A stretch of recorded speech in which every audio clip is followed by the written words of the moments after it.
We say good evening to you from Justin F. Caressel Stadium. It's week number 1 of the high school football season and night number 2. We're getting at it. We're getting at it strong here. Week number 1, back-to-back nights, and this time a matchup of two teams that are obviously very familiar with each other. Hello, everybody. I'm Josh Bush alongside Brent Rowden as we are set for this opener. And I don't think you'd call it quite the rivalry that you had last night between Defiance and Napoleon, but certainly two teams that have played each other.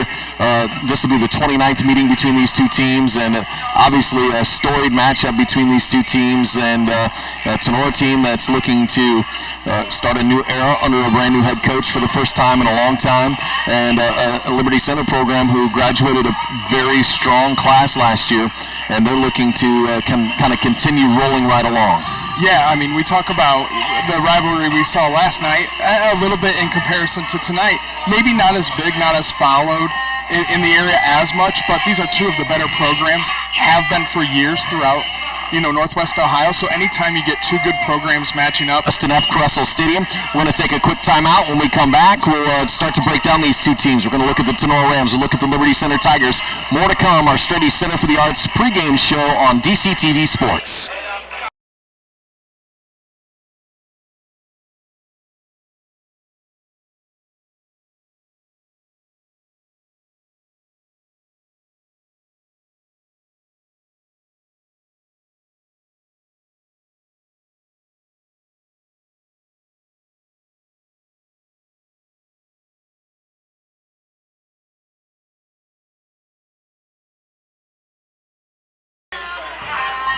Welcome back to Justin F. Caressel Stadium. Josh Bush, Brent Rowden, week number 1 of the high school football season as we continue here from Tinora, and we're getting set for what should be an exciting night of high school football.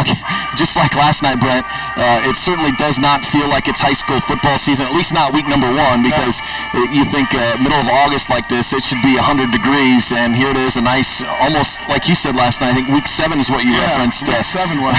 And it's a beautiful night here out in Tinora, out in Ram Country, and a little bit something different here tonight too. Natural grass. Yeah, it is. It's nice to see a beautiful looking field, and cleaned up really nice, and something where you get kids playing on a brand new nice field looking good. Gotta like that.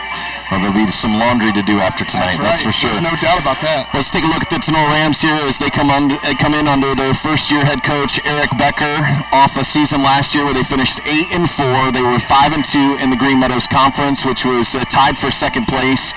They made a nice run second half of the season, able to get into the playoffs. They knocked off Highland in week number 1 of the playoffs, 37-7, and then fell to Elmwood, 34-15. But you look at this where Jeff Sleesher comes in halfway through the season. Obviously, some issues going on, and we'll leave that in the past. But Jeff Sleesher comes in here, it takes over, and you get to see what he's able to do, what these young men are able to do, finish off that season, and they make a playoff run, get a win in the playoffs, and really, if you look at it, had some injuries to battle with too, and give you something to build on for 2023.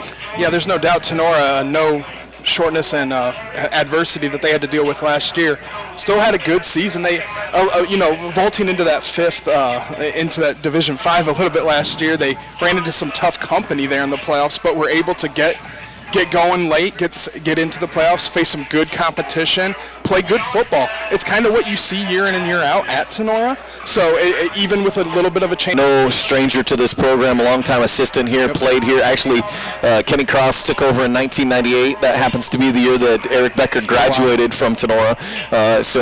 He's been a longtime assistant. Again, he understands what Tinora football is all about. They want to come out, they want to smash things up a little bit. They've had a long-standing tradition here, and I think when you get a guy like this, even though it's the first head coach in a long time, he knows what the tradition of Tinora football is like. Yeah, he does. You're growing up in it, being around here, playing for the program, and then going on and being a part of the staff. He knows the ins and outs of Tinora. He knows what he's doing. I'm sure he's excited tonight, a little nervous. We get that fun stuff you always get with a new coach. We get to learn what chances we're going to take, what chances we're not going to take, and you kind of start seeing that early on. So I think everybody's looking forward to that. And kind of moving from where they were last year into a little bit of stability this year, and I think that's probably pretty refreshing for the players on the field as well. Along with that, they're going to have a new offensive coordinator this year in Charlie Kelly coming over, and obviously we know what Tinora offenses look like for so many years. A lot of misdirection, a lot of pound the football. But I think, from what I understand, we might see a little more of a balanced attack out of this Rams offense. Yeah, I think traditionally, they kind of had a set way in what they were going to do, running the football, a little bit of that wing T, and I think you're going to see. I don't know if we'd call it a full spread. I don't think that's what we're going to be looking at so much, but you're going to see a balanced attack where they're going to throw the ball a little bit. Still primarily probably run the ball. That's their strong suit, good O-line. That's their bread and butter. But, as they build and go, maybe they'll open up the playbook a little bit more. It's going to be something we'll start to see those beginning early chapters tonight and kind of where they lead from there. Well, I had an opportunity earlier this week to talk with Eric Becker, who is the first-year head coach here for the Tinora Rams. As we get set to get you closer to kickoff tonight, we'll hear the comments now of Tinora head coach Eric Becker. All right, we're joined by Tinora Rams first-year head coach Eric Becker. Coach, first of all, we appreciate you taking some time talking with us, and just wanted to check in and see, not a stranger to the program, but how have things been settling in for you since being named the head coach back earlier the year? Everything's been pretty smooth. It's been a real interesting off season, but as we got to get with the kids, them knowing us, retaining most of the staff, they kind of know what we expected out of them already. So it was a pretty easy transition. That's always great to hear. And as you hit into the off season here, talk about this team a little bit. Obviously, you've got some seniors that graduated. Talk about some of the strengths and some of the things that have been going well for you through the off season workouts. We returned a lot of senior leadership in the offensive backfield, out on the edges at wide receiver.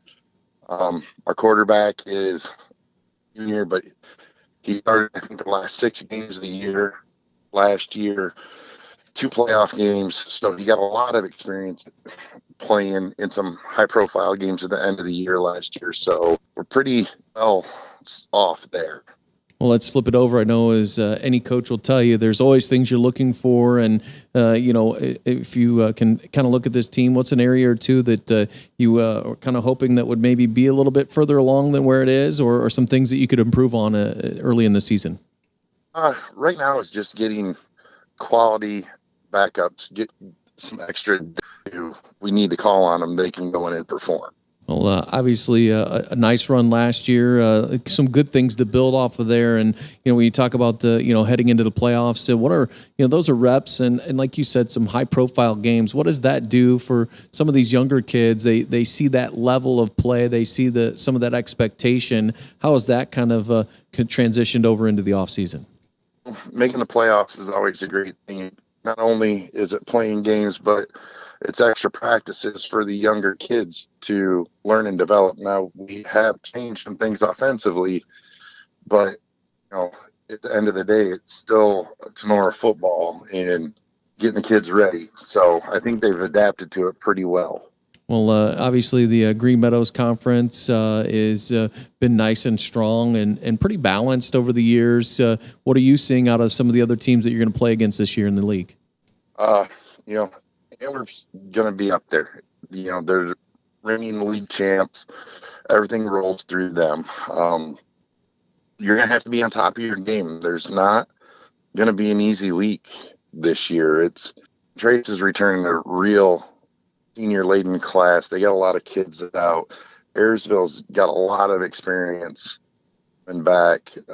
Fairview with Coach Rakes coming back is going to be a completely different program than what it was. So Edgerton's going to be right there. I know they've got a decent squad that they've always competed very well. So, there's not going to be any weeks off. You're going to have to prepare week in and week out and really fight tooth and nail on Friday nights to get the victories. Well, speaking of no easy weeks, you're starting off with Liberty Center, who has been a pretty strong program over the last several years. What do you know about Liberty Center and maybe a key or two to a victory?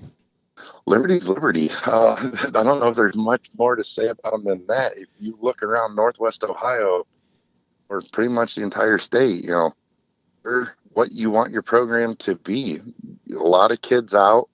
They play hard every down. Yeah, everything they have a ton of community support behind the program.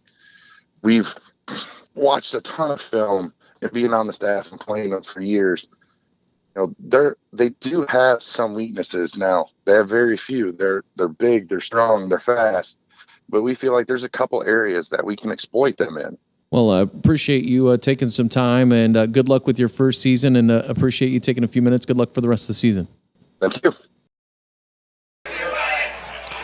Comments of Tinora head coach Eric Becker, and Brent, as you can tell, he's excited about this opportunity. Dominic Graziani, who's their quarterback, thrown into the action last year. Yeah. But again, we talked about this a little bit last night. Those injuries give you the opportunity not just to get reps on Friday night, but you got 2 playoff reps last year in those 2 playoff games.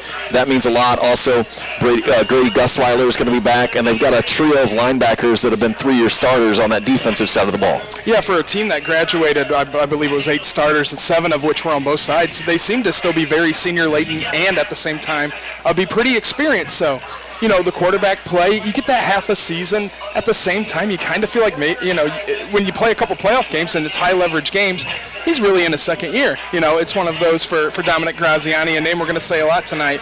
Athletic kid, and then you have the leaders around in the senior leadership.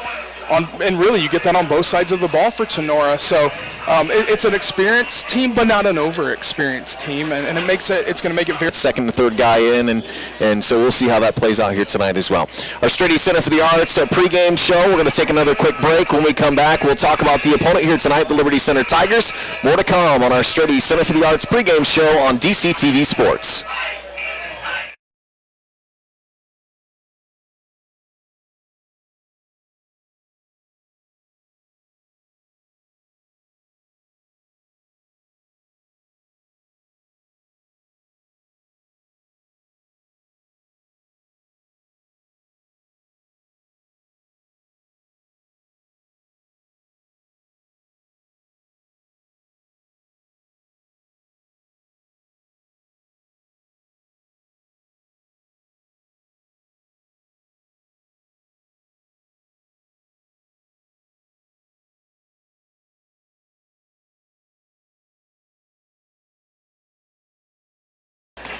Welcome back to Justin F. Cressel Stadium. Josh Bush and Brent Routon with you on week number 1 of the high school football season. Our Strady Center for the Arts pregame show rolls on. So we are set for what is the 29th meeting between the Tinora Rams and the Liberty Center Tigers. Again, like we mentioned earlier, the Tigers leading this series 22-6. That's a big margin. Yeah, It feels ugly, but, we've seen a lot of those games. And history. By the way, that 14 wins, a school record last year, and knocked off in the state semifinals by Canfield South Range. Again, you made it to the state semifinals. Yeah. Every team's going to be good. So, again, and they went through last year, Brent, and we've got some numbers we're going to talk about, but this is a team that not just won football games last year, but they dominated the majority of their opponents. Yeah, we talked about that a little bit earlier today, just between ourselves at the opponent's score, their total points versus what they gave up last year, video game-like numbers. So a team that is definitely coming off an enormous season. And at the same time, we'll see how much change is going to take place with a program like Liberty Center. You tend to get really good football year in and year out.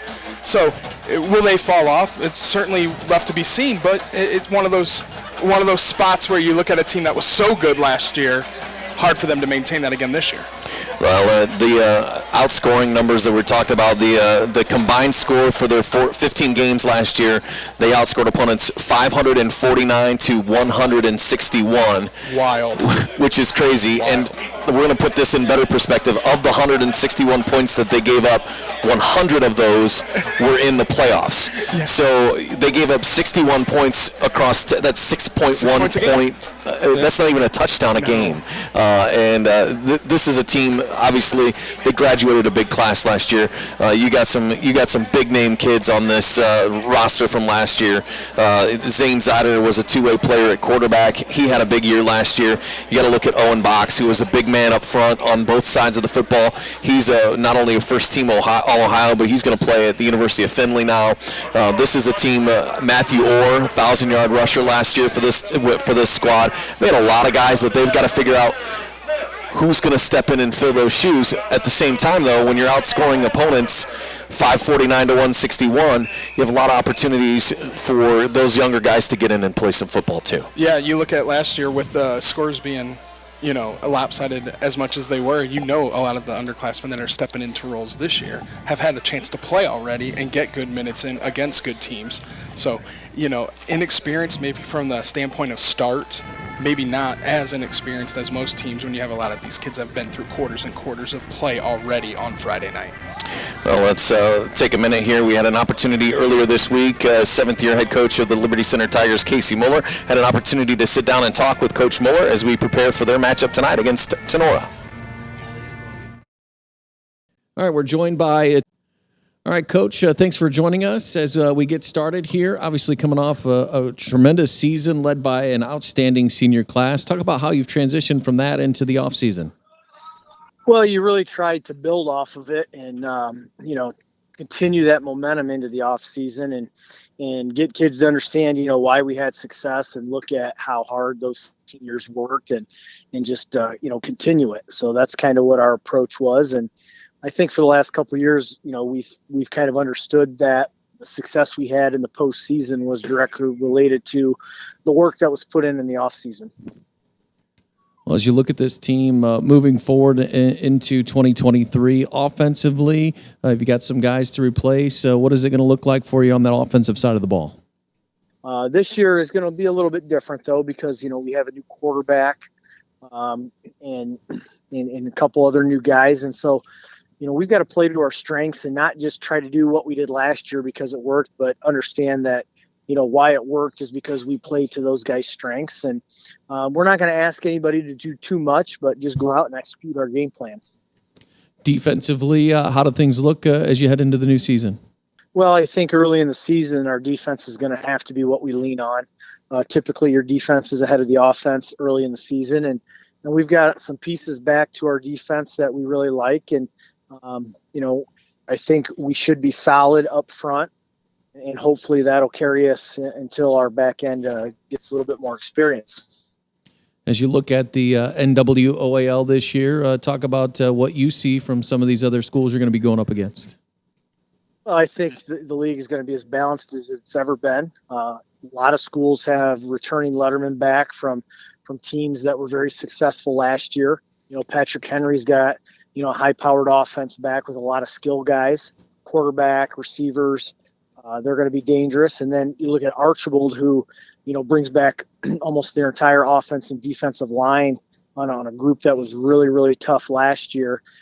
Plus their quarterback was very good as well. They've got a couple of skill guys they got to replace. But, when you start with the offensive line and you can lean on them, your experience will come as the season goes on and your line can kind of carry you through that. So I look for them to be really tough. Wasion's always got good skilled guys and is always well coached. And Brian and Delta, I think, are getting better and better and have good guys back. And so I just think the league is going to be pretty tough this year. Well, you open up the season on the road at things you've seen from them and maybe a key to pulling out the victory on Friday. Well, we've opened up with Tinora for a number of years, and the one thing you're going to get against them is a team that plays extremely hard. They're very hard-nosed and tough. They really run to the ball well on defense and are very aggressive, and so that's what we're expecting. Offensively, they're going to be a little bit different, but at the same time, they're going to play downhill. They're going to be tough, and they're going to be tough to stop. So we're going to have to be able to tackle in space and make sure we get off the field on third down. But we're expecting a pretty tough game. All right, Coach, I appreciate it. Welcome back to you tonight, and as we heard from Coach Moeller, he expects what we expect. This team is going to come back here. They're going to find the guys that are going to suit what they're trying to do, and they are going to be, clicking just like they expect to each and every year. Yeah, status quo is kind of what they do on that side over there. A program that year in and year out, we look at them and you see a 7-win season and you kind of say, Liberty Center a little down this year. It's that good of a program. So when they go out and they play decent football, football, you kind of you expect a little bit more, and when they are playing great football, it's just as expected. In terms of what they do on offense, though, you got a pretty young, a little bit experienced, but you got a couple tailbacks that you're going to see, and Colton Cruz and Trenton Cruz, and you're going to see a lot, I think, of running the football, mixing it up a little bit, but a team that's going to be very disciplined, very well balanced. And one of the things that really helps them is if you look at the size of the guys up front, they have got some absolutely stellar size, and it's on that left side. And if you're thinking about it, it's kind of like the blind side, Landon Bockelman, who is getting a lot of praise. Their left tackle, 6'4", 265. The left guard, Seth Navarre, 6'2", 230. I mean, that's a lot of guy on that left side of the line. And the other side, you got 5'11", 200, and 6'1", 240. So you've got a big guys up front, and again, you're able to control the line of scrimmage, control tempo, and really do what you want to do and play Liberty Center football. Yeah, speaking on the line, you look at them, they are big. Biggest thing you notice with them, they're athletic and they're disciplined. And I think anytime you get that, you get good physical attributes that go along with good mental attributes. You're going to have a well-rounded player. It starts there on the line for Liberty Center, like it does for most teams, any teams that are looking to get going on the ground. So they get out there on the line, and those big guys like to work. They like to get after it. They like to get hit, and they like to hit back. Well, we're excited for kickoff here. We're about 6 minutes away from kickoff here tonight, week number 1 of the high school football season. It's night number 2 of week number 1 for us. 29th meeting between Liberty Center and Tinora live here at Justin F. Kressel Stadium. Our Strady Center for the Art Sports.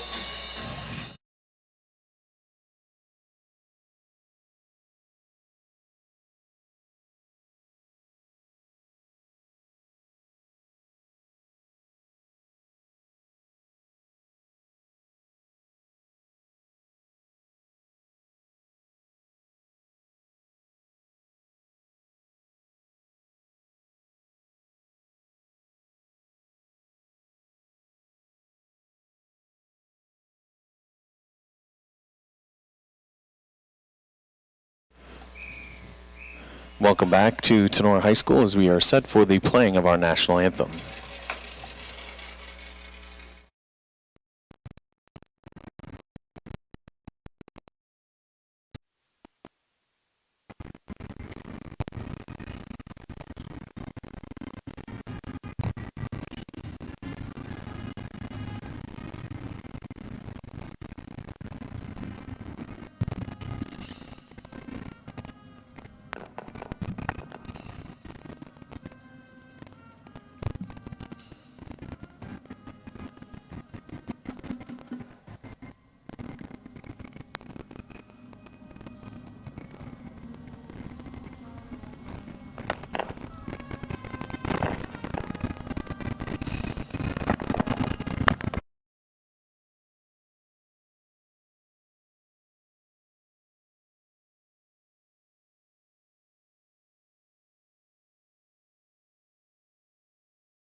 The national anthem by the Tinora Marching Band, a wonderful rendition, presentation. This is my favorite time of the game. Yeah, you just kind of feel that hair on your arm stand up a little bit. You know things are getting ready to get going here as we inch a little bit closer to kickoff. Again, the 29th meeting between Liberty Center and Tinora. Let's take a look, Brent, as we head towards kickoff. Our keys to the game, which are presented by Mark Motes Ford, driving us to a victory here tonight with Mark Motes Fords. Let's talk first of all for the visiting team here tonight, the Liberty Center Tigers. What are a couple of keys for a Liberty Center win here tonight? I think the biggest thing they're going to look to do is stay disciplined, limit the penalties as best they can. One of the big things, you're going to run into issues if you shoot yourself in the foot. So if they're able to do that, not make mistakes, stay consistent out there on offense and defense, they should be fine. And let's flip it over. The Tinora Rams here tonight, a key or two for a victory for Tinora. I think it's those linebackers on defense for the Rams. I mean, you get experienced linebackers that have been around, a trio of them together. They're going to have to lead on defense and really hold Liberty Center down. In order for Tinora to pull out a victory today, they're going to have to keep the scoring low, kind of keep control of the clock and roll from there. How important do you think it is for, I guess, on either side of the football here, for them to get off to a good start? I mean, obviously, Liberty Center's got a new pieces to the puzzle on both sides of the football. You've got a brand new head coach on Tinora. You know, getting off to a good start here tonight, I think, going to be crucial for both of these teams. Yeah, I think as opposed to not getting off to a good start, it would be better for that. But you have Coach Becker out there. You know he's got the butterflies kicking. Sure. So you got to get through that, get a defensive possession, get an offensive possession, and kind of feel like you're doing it all right, and you're going to handle it good, and rock and roll from there. He'll be all right. I mean, he's been. It's not his first rodeo. No, it's not. By any means of the imagination. So, keys to the game, driven by Mark Motes Ford. Each and every week, we will give you our keys to a victory when it comes to the matchup each night. Nailed it. Yeah. All right, a couple of other games around Northwest Ohio. We got a minute here, so we'll go ahead and talk about some of that. The Pilots of Ayersville tonight on the road at Delta. Fairview's at Wauseon. Hicksville's got a home game tonight against Patrick Henry. Paulding's home with Swanton. We got Wayne Trace entertaining Fort Recovery. How about this matchup? This is one I look forward to each year. Ottawa Glandorf will be on the road tonight at Eastwood. That's always a good one. Really good teams traditionally there. Yeah, absolutely. And again, you get the week one jitters for everybody to get out, but some good matchups and all kinds of, I always used to look forward to this one, Kenton and Coldwater, but, Kenton's had a rough go of it the last few years, and, well, let's be honest, Coldwater is Coldwater. Coldwater's Coldwater. 85 kids probably on that team. Unreal. Small school, so... Yeah, so if you go to high school there and you're a boy, you better play football, right? I think that's what they do there. That's what they do. So, all right, 29th meeting between Liberty Center and Tinora. We're getting even closer to kickoff here tonight. It looks like Liberty Center will be receiving the opening toss here tonight. They're going to go right to left from our vantage point. They've got the white uniforms, black numbers with the orange trim. Tinora in your home greens tonight, white numerals and green pants. Jacob Bishop, who is one of those returners that Coach Becker spoke highly of, gives the Rams an opportunity to, get some. I think he was averaging about 35 yards a punt, and obviously kickoffs and PATs and things like that. Back deep for Liberty Center, it's going to be Cam Calley. That's a big difference maker, especially if you've got a kicker. It's something not every team brings in, and if you got a guy who can punt the ball, kick the ball, it's definitely an advantage to have. There's no doubt about that. We're just kind of waiting for the final few seconds of the clock to tick off as we are ready to go. Justin F. Kressel Stadium, week number 1. Josh Bush and Brent Rowden with you on DCTV Sports. Thanks for joining us live here tonight, no matter where you're watching on our YouTube live stream. Glad to have you along here tonight. Crowd is ready for it. The players are ready for it. The cheerleaders are ready for it. I think we're even ready for it. I think so. I think we'll be okay, I think. Night number 2, back-to-back. We feel good. Beautiful sunshine-filled night. A low end-over-end kick. It's going to squib out of bounds, so the Liberty Center is going to get a really nice starting field position here on this opening possession. Yeah, a little mistake, but, out the gate, you tried to do your best not to kick the ball out of bounds and give them a good spot, but it happens. It does happen. You see it a lot. Have you ever tried to kick the pigskin? I haven't. It would be ugly. We've seen a couple 2-on-2 games down there, sitting up in the booth looking down on the field there at Defiance. You've seen some 2-on-2 games. Those guys can kick. So Liberty Center will come out to junior point. Little delay here. And the officials we're trying to get some things in order here. I say the officials are coming out and coming together to see. Respot that ball a little bit. Yeah, I think they had it at the 25. It's supposed to be at the 35-yard line. Oh, home field advantage there for the Rams. So here we go. Let's try this again. Coach Moeller comes out and says, hold on a second. It just don't look right. All right, now we go. Now we are ready to go here. First down and 10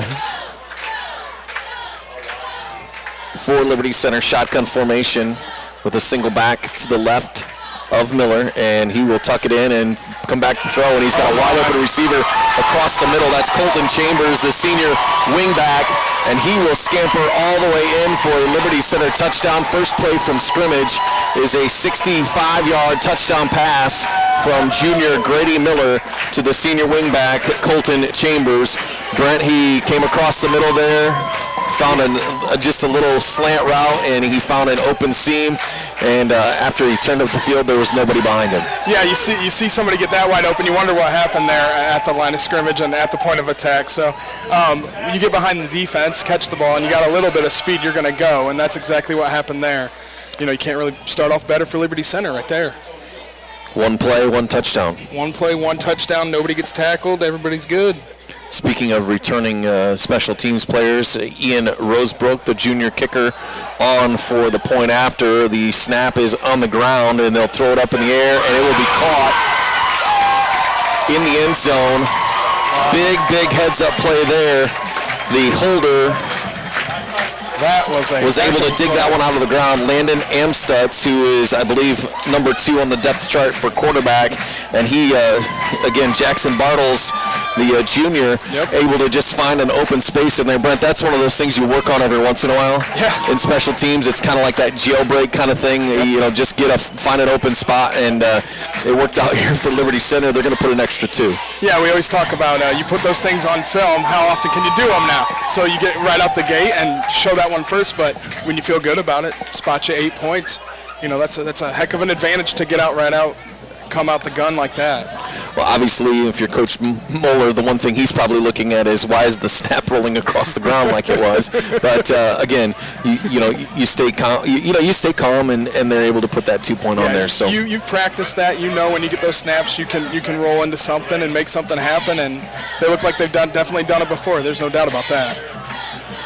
So we'll restart right away with another kickoff. Right. I feel like we just did this. 7-0 our score already here tonight.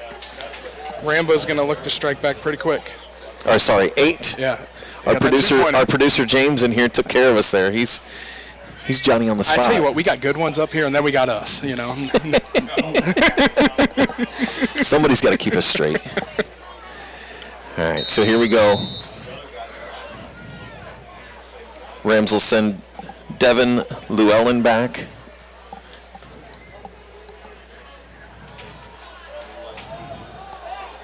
As Max Walker will do the kickoff duties here for Liberty Center. Low squib kick. It'll be taken at the 10-yard line.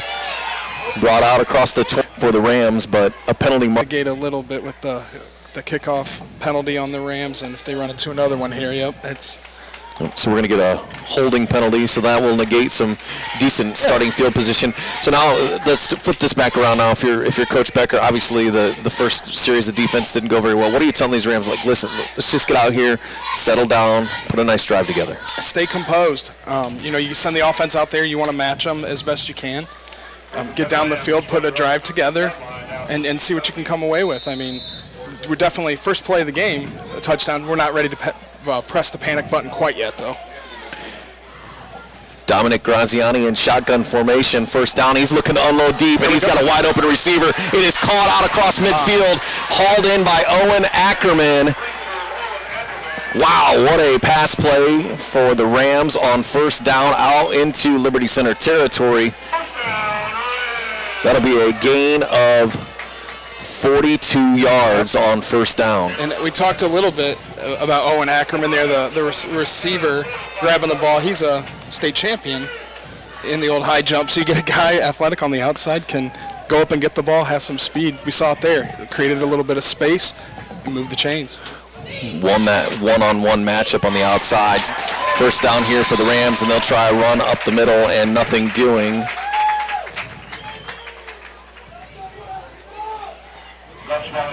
Grady Gusweiler, the senior running back, with that first down carry.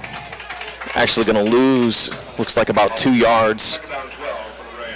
So not a good start, but when you look at this defensive set for Liberty Center, Brent, those big guys that we talked about on the offensive line, they're on the defensive line too. Yeah, they are, yeah. You see them flipped right around on the other side. No breaks tonight for those boys. Shotgun formation again here for the Rams on 2nd and 12. They'll hand it off inside, and again, nowhere to go as Grady Gusweiler wrapped up. And there's one of those big guys, Seth Navarre, a 6'2", 230-pound senior defensive end in there, and looks like they're going to give Gusweiler about a yard gain. Yeah, looks like so. But it's just tough going when you got big guys like that up front. Yeah, put yourself in 3rd and long here. You're going to have to get a little bit creative against a pretty quick front 7 there. You got good linebackers for Liberty Center. That line is looking ferocious. So you're going to get the ball in shotgun here and get it out quick. 4 receivers set for the Rams as they're looking to come near sideline closest to us, and I think there was a little bit of miscommunication. Senior receiver Caden Radzik looked like he was going to run an in route, and I think Dominic Graziani was looking at an out route there and just not on the same page on 3rd down. No, Dominic did a great job of getting back there and getting the ball out quick and throwing a good ball. Looks like the pattern may have, like you said, a little miscommunication on where we were going there on the post, but put yourself in position where it looks like they're sending out the old punt unit. Jacob Bishop, the junior, will punt this one away for the Rams on what is a 4th down and 11 just across the midfield stripe. And he boots a high and short kick. It's going to drop at the 25-yard line and be touched right there by the Rams. So not your best looking punt, but you're setting them right up where they originally had the original marker on the first drive at the 25 before they moved it up. But sitting back there, you're in a decent spot for Tinora here. You got to lock down at this point, though. You can't give up big plays like that. You know, they're 1-for-1 taking a shot. You got to lock them in here and see what you can do. Get that defense off the field, get that offense back on the field. Tigers will set up shop at the 26-yard line, 1st down and 10. Miller goes under center. And they'll have motion from the wing back. They're going to toss it to our sideline as that's Colton Cruz. He's going to get a healthy gain of about 5 or 6 out across the 30. You're going to say he got all the way to the 32-yard line. So you definitely got the edge there and was able to get a couple yards. A little fall forward there, get you about 6 yards. 6 yards. So you like plays like that, especially if you're Liberty Center on the 1st down. Shorten it up on 2nd down. You get 2 cracks here to move the chains. I formation for Liberty Center now as we roll near the 9-minute mark. First man through the hole, and he'll be wrapped up immediately. Trenton Cruz, the senior fullback, and a nice job by Tinora, some of their front men. Graham Askins in there to lead the way for the Rams. Also Aiden Helmke on the stop for Tinora as well. Locked him up at the line of scrimmage there and able to keep him to a very, very short, if anything, gain. It's a good play there, Tinora. You know, and now you're already in a situation here, a couple minutes into the game, where this is a big play. If you can stop him here, get the ball back, you have a chance to start taking a little bit of momentum and running with it. 3rd down and about 2. They're going to throw it far sideline away from us, makes a man miss, and he'll be wrapped up. Open field tackle on that far sideline. It was complete to Colton Chambers, who had the touchdown earlier, but they're going to say he gained a yard, maybe 2. Let's give him 2 yards on the gain, and it'll be 4th down and 2 now, and it appears that they're going to... It's a tricky spot here for a coach, you know. Sophomore punter Max Walker is on the field to punt. High snap. He's able to knock it down, and the Rams will pick it up all the way back near the 20-yard line. And, wow, what a big special teams play there for the Rams. It's a heck of a play jumping on that ball. The alertness, you got the botch snap, and then the ball falls right in front. Defender there, Braden Rosty, able to jump on the ball. Hey, routing's tough too, you know. I'm used to that. So a big heads-up special teams play there for Tinora. They're going to start deep just outside of the red zone here at the 23-yard line. And it's a 1st down and 10 now for the Rams. Dominic Graziani, shotgun formation. We knew we were going to see a lot of shotgun out of this team offensively tonight. Looking to throw on 1st down. He's going to get a quick out pattern. It's going to fall incomplete. He was trying to get Grady Gusweiler on a quick out pattern there, and nice pressure by that Liberty Center defense. There's no doubt. Quick hitter there. It looks like a little bit of an extension of the run, just trying to get something in the hands of the back quick. Maybe get 4 or 5 yards, get to the edge, and you never know what can happen there. So executed not the best, but taking a shot quick. The one thing you're seeing from Graziani, and you're seeing it a lot early, is the awareness of knowing these guys are getting through and getting there. So quick release. As soon as he's there and got a look, he's releasing the ball. 2nd and 10, Graziani back to pass again. He's going to load it down the left sideline. He's got one-on-one coverage again, and the penalty markers all over the place. And you had a little bit of hand fighting there for sure, but you had a lot of body there on the big receiver. Aiden Talent is the defensive back on coverage on that far sideline. They were looking for Owen Ackerman down that left sideline. Worked on first down. Yeah, early target for Tinora. Definitely looking to get Ackerman as involved as possible. So the officials will come together here. That penalty as they were heading down into the end zone. So they're still going to mark this one off. They'll give a fresh set of downs for the Rams. They'll go inside the red zone now for the Rams for the first time tonight. It'll be first down and 10. I believe the ball's about at the 12-yard line.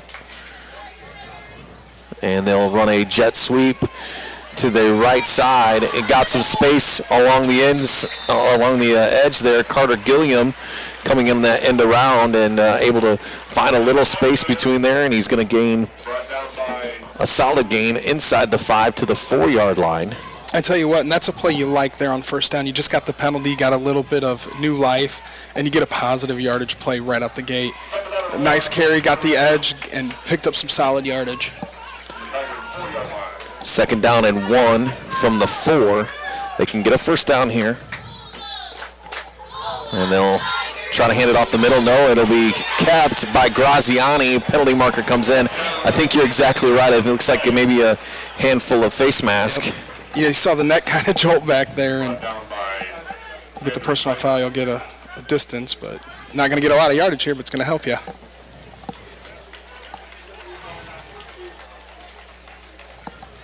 Will be a face mask for sure. So they're going to mark it not far. No, they're probably going to look at the 2 here. But they will get a fresh set of downs. Get that first down. Yep. So it'll be 1st and goal now for the Rams at the 2-yard line. Get a little bit of shotgun formation. We'll have 2 backs with him now in the backfield. A little bit of a bigger look. They'll hand it right up the middle to Gusweiler. And he's going to be, looks like maybe short. Give him a yard. Yep. Just a tad short there. He definitely got through the line originally. Nice job by the middle of that line. Hunter Bosselman, Alec Schoblin, and Aiden Helmke, the center and those 2 guards, able to kind of make a little bit of room there for Gusweiler. It was a little bit of space. You could see him crack through a little bit. Needed 2 there. Got a good hard fought 1. Maybe 1.5. Yeah.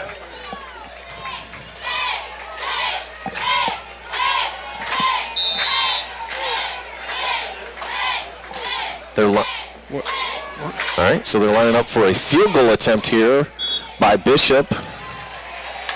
And he that's puts an it up. extra point, I believe. Oh. Yeah. Wow, they fooled us all. They fooled everybody. There was no signal of a touchdown at all. I was with you 100%. I was looking at, there's no way we're kicking a field goal on 2nd down, are we? Did you? I missed all of the calls of a touchdown. I honestly don't know if the arms were ever put up there. So I think we had the same thing last night too. Yeah, we did. There's no doubt. Well, congratulations to Grady Gusweiler, a 2-yard touchdown run as he puts it in, and the Rams get on the scoreboard here. Put the extra point through from Bishop, and the Rams are on the scoreboard. And they'll now trail 8-7, 7:36 to go here in our first quarter.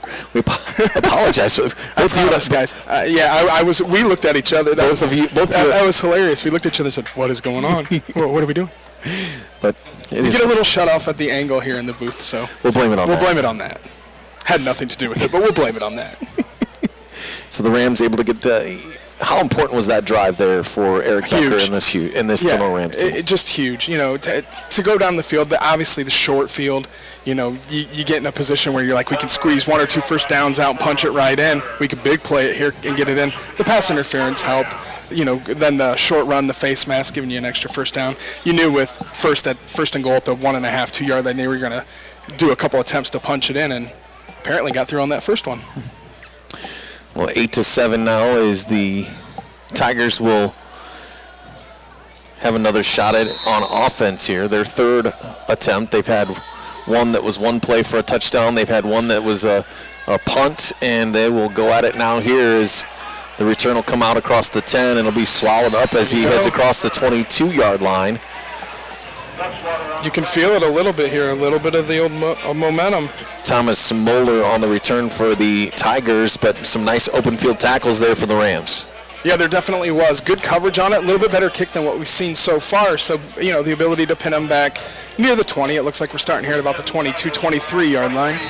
So, again, not exactly what you would look at as pinning them deep, but in comparison to where we've started thus far, it's the furthest pushback. Another strong stance for the defense is what the Rambos are looking for here. Under center, handoff to the right side, and this is Colton Cruz, and he just keeps churning those legs, and he's going to get out near the 30-yard line. Hit a couple times, drag a little bit of a defender with him, and get a couple yards. That will take it out to the 29-yard line. A gain of about 6 there.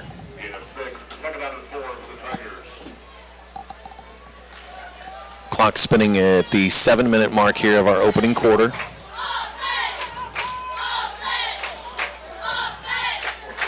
Under center again for Grady Miller.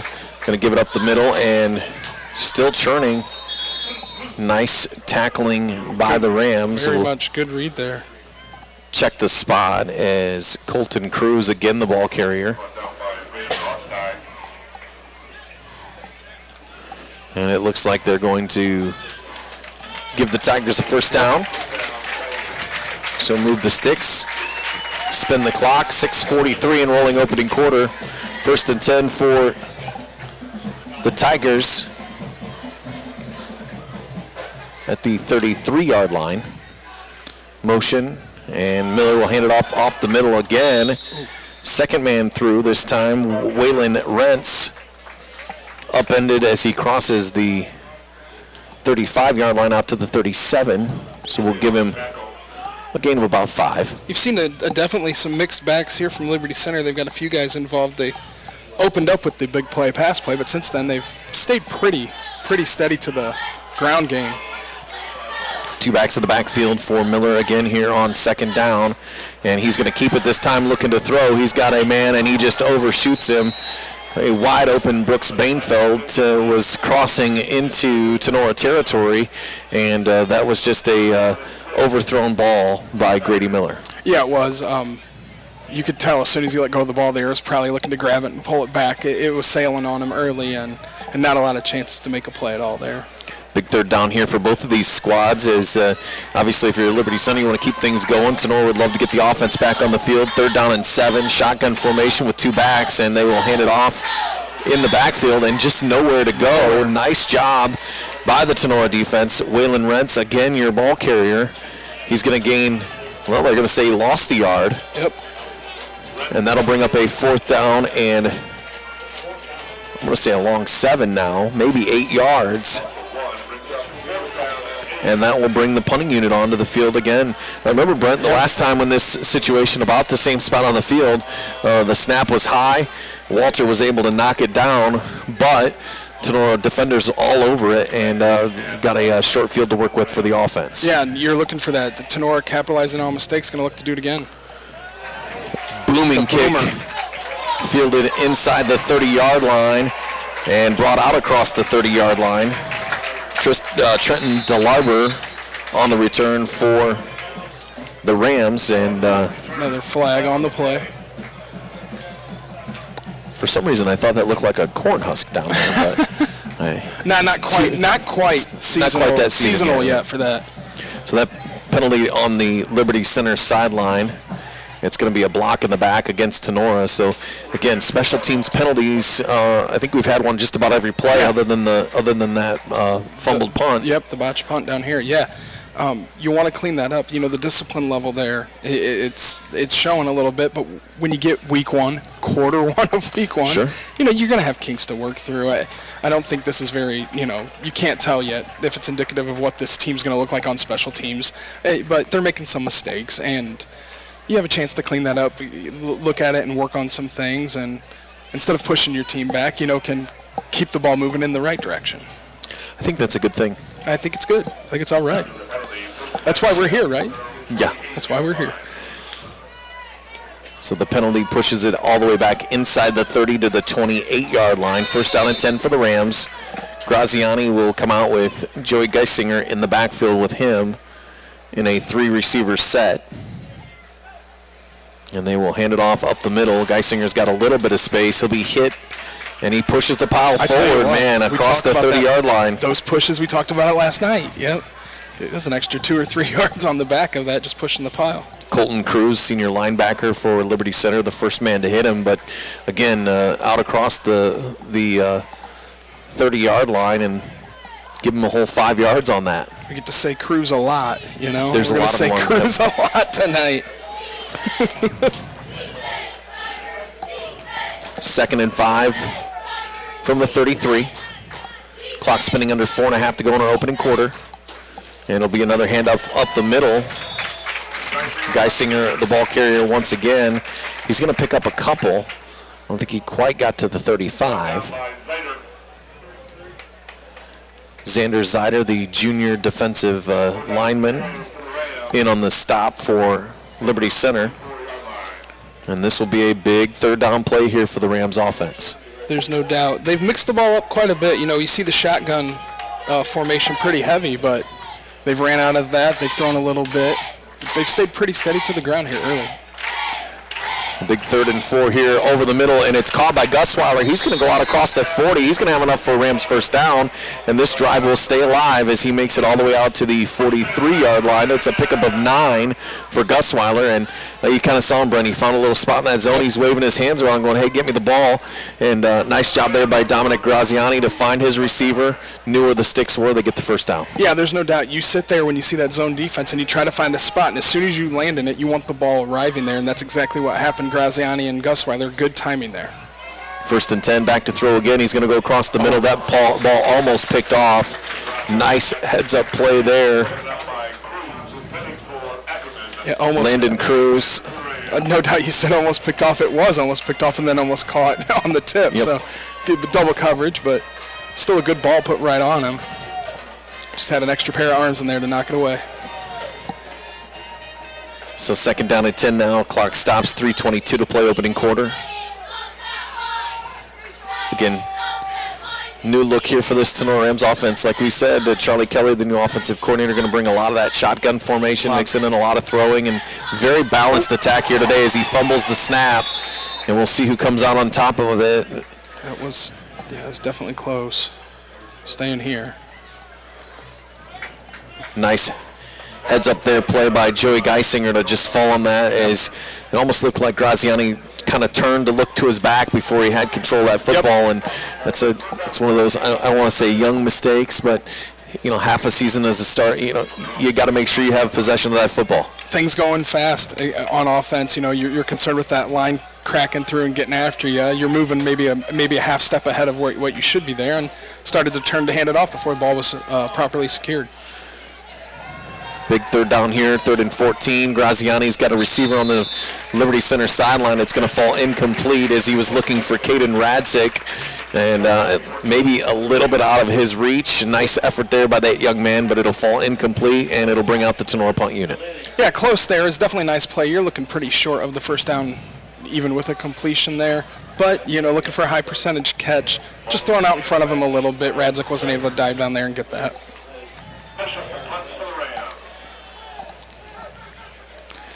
Collie back deep for Liberty Center, as is Thomas Moeller.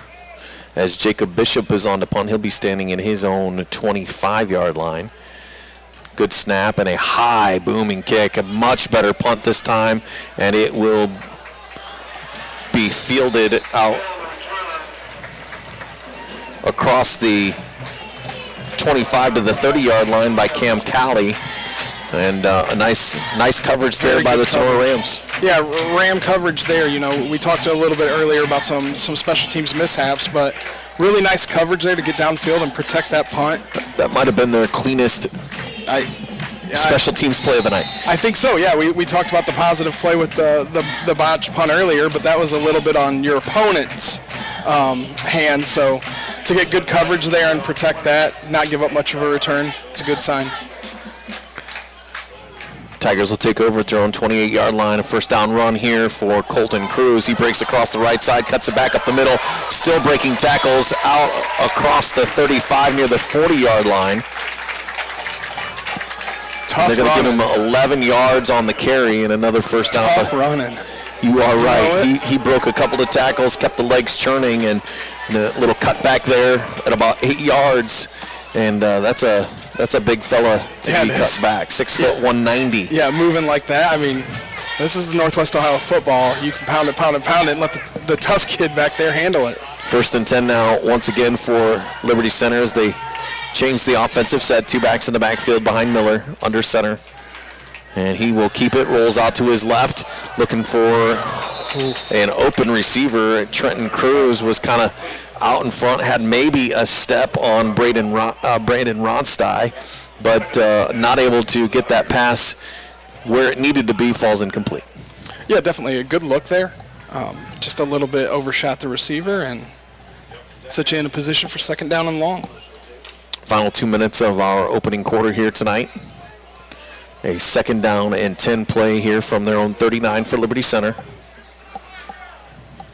Motion man, and he will get it.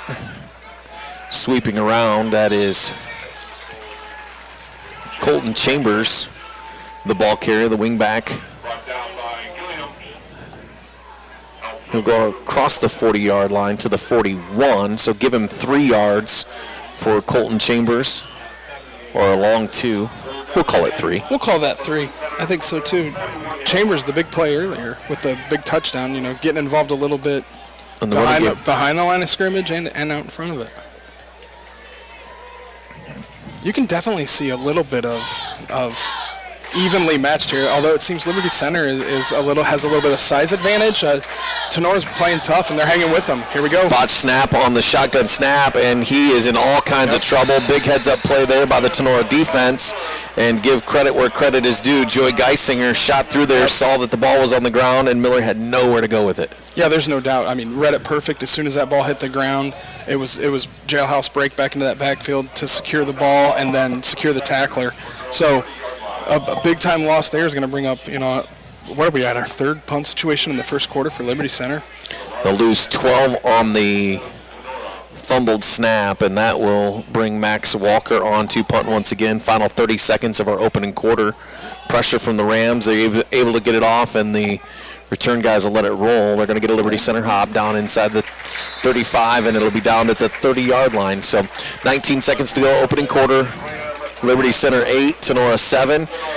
Brent, if you would have said it was going to be 8-7 right now after the first play of the game. Right. It kind of looked like maybe this was going to be one of those where Liberty Center comes out and dominates. But, Tinora has done a really nice job of letting that first play go. Yeah. Letting some early penalties go, and they've kept themselves right in this first quarter. Yeah, they have. The reaction to the big play to start, to settle down from that point, put together a good drive, make some big plays on defense. It hasn't been pretty for either side, really, but they've both been fluid. They're both doing a lot of things on the positive side. Just got to clean up some of those little errors. 19 seconds to go, first down. They're going to launch it down this near sideline, and it'll be caught at just across the midfield stripe. What a nice catch there for Tinora by Caden Radzik. That'll take the Rams all the way into Liberty Center territory at the 41-yard line. So give them 29 in the pass play. A huge first down pass completion there. And I tell you what, Dominic Graziani poised as ever and put that ball where only his receiver was going to get it. Yeah, it's a pretty ball. A nice pass, nice fade pass. He seems really collected back there. But, you get a guy like Radzik there, had a lot of space and dropped it perfectly in the bucket. 12 seconds to go in our first quarter. Shotgun formation on first down. They'll toss it to the right, and Gus Weiler is bottled up in the back. And a very nice open field tackle in the backfield for Liberty Center. Colton Cruz, the senior linebacker, as we will come to the end of our first quarter. 8-7. Liberty Center leading Tinora after one quarter. We're going to take a timeout. Second quarter action next on DCTV Sports.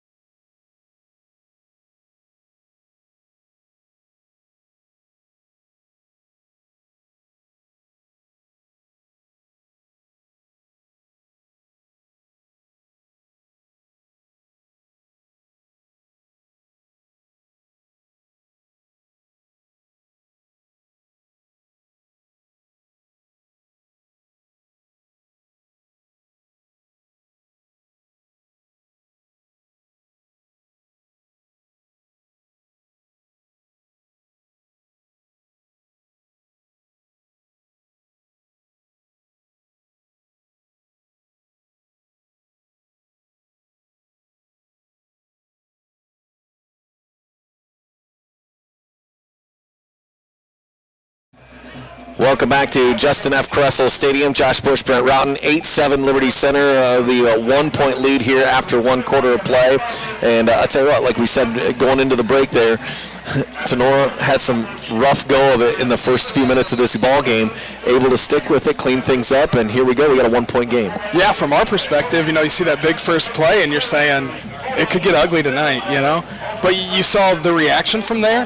The ability to settle down, kind of work through some of those bugs early and get them out, and now you're back to playing good football. It'll be a run on 2nd and 10 for Gusweiler, and the Tigers will wrap him up in the backfield. He's going to lose yardage here. They're just nice open field tackle there by Waylon Rentz for Liberty Center, the junior linebacker. They'll push him back outside the 45 to the 46, so it'll be a loss of 4. 3rd down now and 14. Let's see what the Rams can cook up here on a long 3rd down. Yeah, those guys are definitely the big men up front for Liberty Center are eating pretty good tonight. Opening minute of our 2nd quarter. Shotgun formation here. 4 receivers for Graziani. He's back to pass. Got all kinds of time. He's going to loft it to the right side, and a comeback play. Was it caught? And they're going to say Radzik was able to haul it in. And that is a beautiful heads-up play there by senior receiver Caden Radzik. Saw that pass fluttering short. He is able to come back and haul it in before it hit the ground. That's beautiful play, big play there, and that's 2 now for Radzik here of late, making some catches, moving the chains down the field, and gained about 20 yards on that pass play, and it was enough for. They needed 14. He got 20. There you go. That works every time, Something about that math that I like. 3 receivers to the left of Graziani's looking that way. Pass is tipped to the line, but still complete as Gusweiler is going to catch it and go inside the 15-yard line. They're going to say down at the 13, so a gain of 15. On a tip ball too, you saw you had to have a little extra concentration after that ball gets tipped up there to stay with it and able to catch the ball, get upfield, and get some yards. 10.5 and rolling 2nd quarter. Rams knocking on the door inside the red zone once again here. Big package here for Graziani in the backfield, and he'll give it 2nd man through is Gusweiler. He's got a hole to the left. He's going to go across the 5 and into the end zone for a Tinora touchdown. A 13-yard run for senior running back Grady Gusweiler, and how about that? The Rams take the lead here, 13-8, pending the extra point. That's a big play. They had a couple big pass plays on this drive. Jacob Bishop will be on to try it down, and Bishop will boot it through, and the Rams tack on the extra point. 14-8 now your score early in this 2nd quarter. I know we've said this. I don't want to keep kind of going back to the same thing, but the start of this game, the Rams had a little rough go of it. Now you've put together a couple of good offensive drives. You've had some good defensive stands against a very potent offense from Liberty Center, and you got to feel good if you're the Tinora Rams right now. Yeah, if you look at what we've watched so far, you see it's really Tinora's side of capitalizing on a penalty early and then a couple big plays on that drive. Liberty Center feels a little bit, they've outplayed them a little bit, but yet you look at the score and they're trailing by 6. So, for Tinora to get that momentum, we saw that last night with Defiance coming out in the 2nd half and getting the momentum and just running with it. You're getting a little bit of the same vibe tonight with Tinora. They give up the big play first, come back, capitalize on a mistake. 24. So it'll be 1st down and 10 for the Tigers here. 10:07 to go. First half, 14-8. The Rams leading it here. Lots of success so far for Liberty Center on the ground. We'll look and see if they stick with that. Empty backfield shotgun formation for Moeller. They'll give it on the jet sweep and just nowhere to go. Open field tackle and getting in there quickly for the Rams. Alex Homeyer, the junior defensive end. And what a big play there, because there was a lot of green grass on this on the near sideline. The ability for Cruz to hit the edge there and get around, you would have saw some running for a while. So big open field tackle, hit him for a loss. Looks like a 4-yard loss on that. Those are the plays you want defensively on 1st down. Start digging that hole. Liberty Center, you're going to look to see if they open up a little bit here, stick to the run game, or if they try to mix it up and throw something down the field. Miller under center, and they'll give it to the first man through. This is Colton Cruz. He's going to get the 4 yards back and then some out near the 30-yard line. We'll say he got to about the 28. Tell you what. So gain of 8 for Colton Cruz. That's a nice strong run, and makes third down a little more manageable. 3rd and 6, you like that better than 3rd and 14. For Liberty Center, 3rd down and 6, this is where you're not always just limited to throwing the ball here. You've got running backs that can get extra yards after being hit, so you can still utilize the run if need be. Just like and that's what they do. First man through, and he'll be hit at the line and still dragging a little bit. Colton Cruz pushed out about to the 30-yard line. And so give him a yard. So you got 3rd down and almost a. I'm going to say give him 2 there. So it'll be 4th down and 4 just across the 30-yard line. And Max Walker on to punt once again for the Tigers. 4th punt this early. High booming kick once again. Fair catch called for and hauled in by the Rams, Trenton DeLarber. And another good starting field position. Now, this is another big key here for the Rams here tonight. They've had, outside of the early goings of this game, they've had tremendous field position to start these offensive drives. Yeah, first couple drives, got pinned back, but they've had the short field on the mishandled punt earlier. Now this one here, you're getting out near the 40 to start. It's a little less to do. A little less, you only maybe need 2 or 3 first downs to get in towards that field goal range where you can score some points, as opposed to being pinned back and needing to string them together. So with what they utilized last drive with Radzik getting him open on the edges, it'll be interesting to see if they go right back to that quick or if they try to start utilizing the run a little bit more to maintain some clock. Clock rolling near 8 minutes, and they'll try the inside run and nowhere to go. Landon Bockelman, 6'4", 265 senior. And when you that's like running into a brick wall. Yeah, we're looking at this, and it's play after play. It seems like they hand the ball off, try to go inside, and they've had a couple clean runs through, but the D-line for Liberty Center, those guys are in that backfield quick. So it'll be a loss of 2. 2nd and 12 now, and obviously you want to chunk off a little bit of that yardage here. Yep. If you're Tinora. Yeah, try to put yourself in position for 3rd and short, if anything. Graziani able to get away as getting chased all over the place. He's going to throw it down the field. This one will be picked off. Big defensive play there. Cam Cowley, the junior defensive back, and you could see that one kind of happening.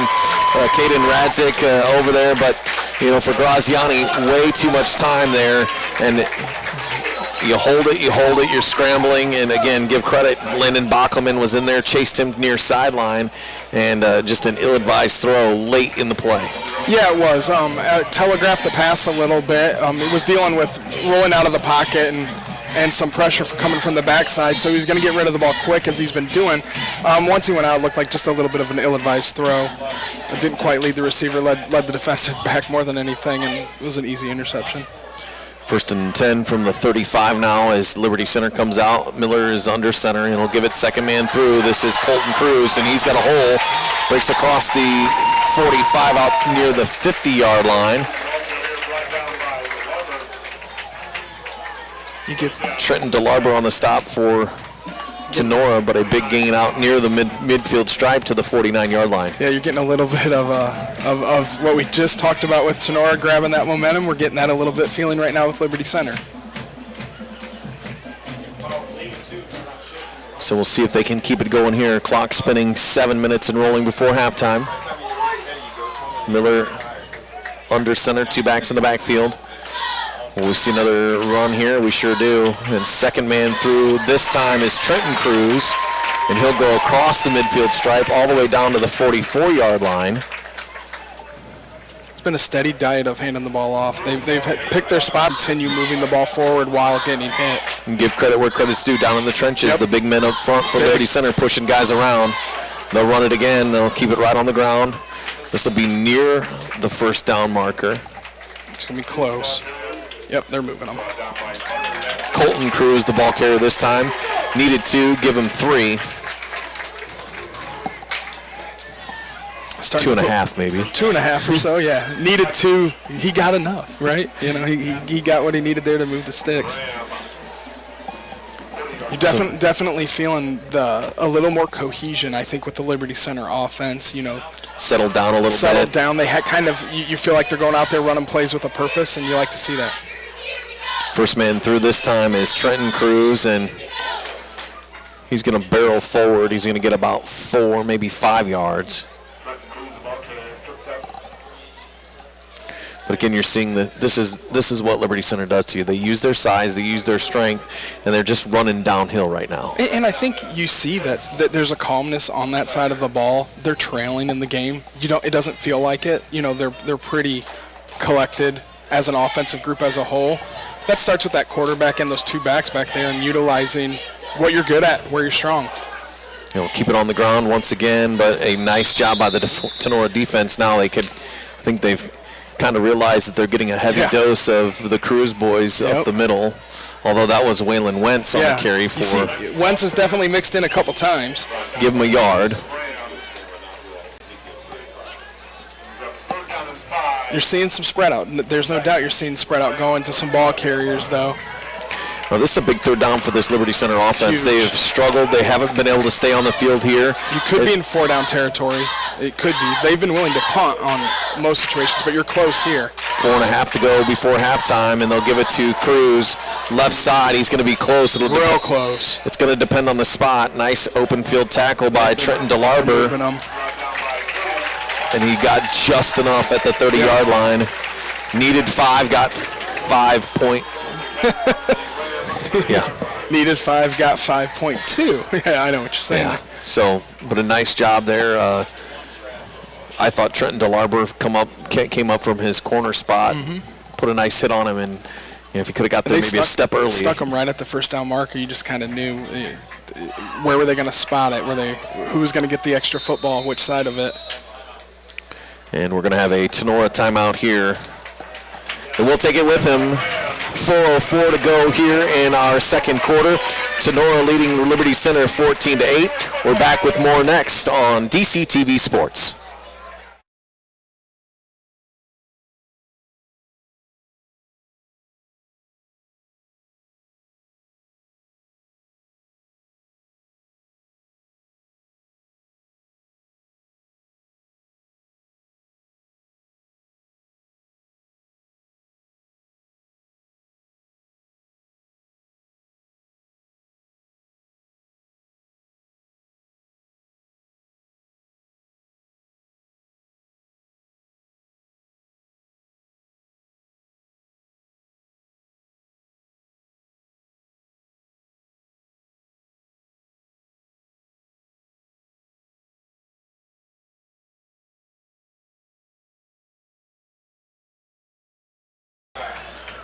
Welcome back to Justin F. Kressel Stadium. Josh Bush and Brett Routon with you. Week number 1 of the high school football season. 4:04 to go before halftime. Tinora with a 14-8 lead over Liberty Center. And the Tigers here putting together what probably could be suggested as their best drive of the night. Yeah, in terms of stacking up plays and sustaining a drive, this has been the one. They'll be keeper. That was actually Miller. Faked the handoff to Wentz and pulled it in, tucked it around the far sideline, and tell you what, Miller is down. It's a beautiful play. On that far sideline, Miller is being helped up by a couple of his teammates. Big gain all the way down near the 10. Or put it down at the 12. Gain of 18 there. I mean, you get that on first down. Coming out there, jumping right into the red zone. That's a beautiful run play. Beautiful design. So Grady Miller will come off for at least a play here. Yep. And it looks like Landon Amstutz, a 6', 185-pound senior, will go in and take the snap here for Liberty Center. He's got 2 backs in the backfield. Timeout. And I think we're going to have another timeout here. Play clock was winding down. And we'll take another timeout with them. 3:36 to go, first half, 14-6 Tinora. You're watching high school football on DCTV Sports.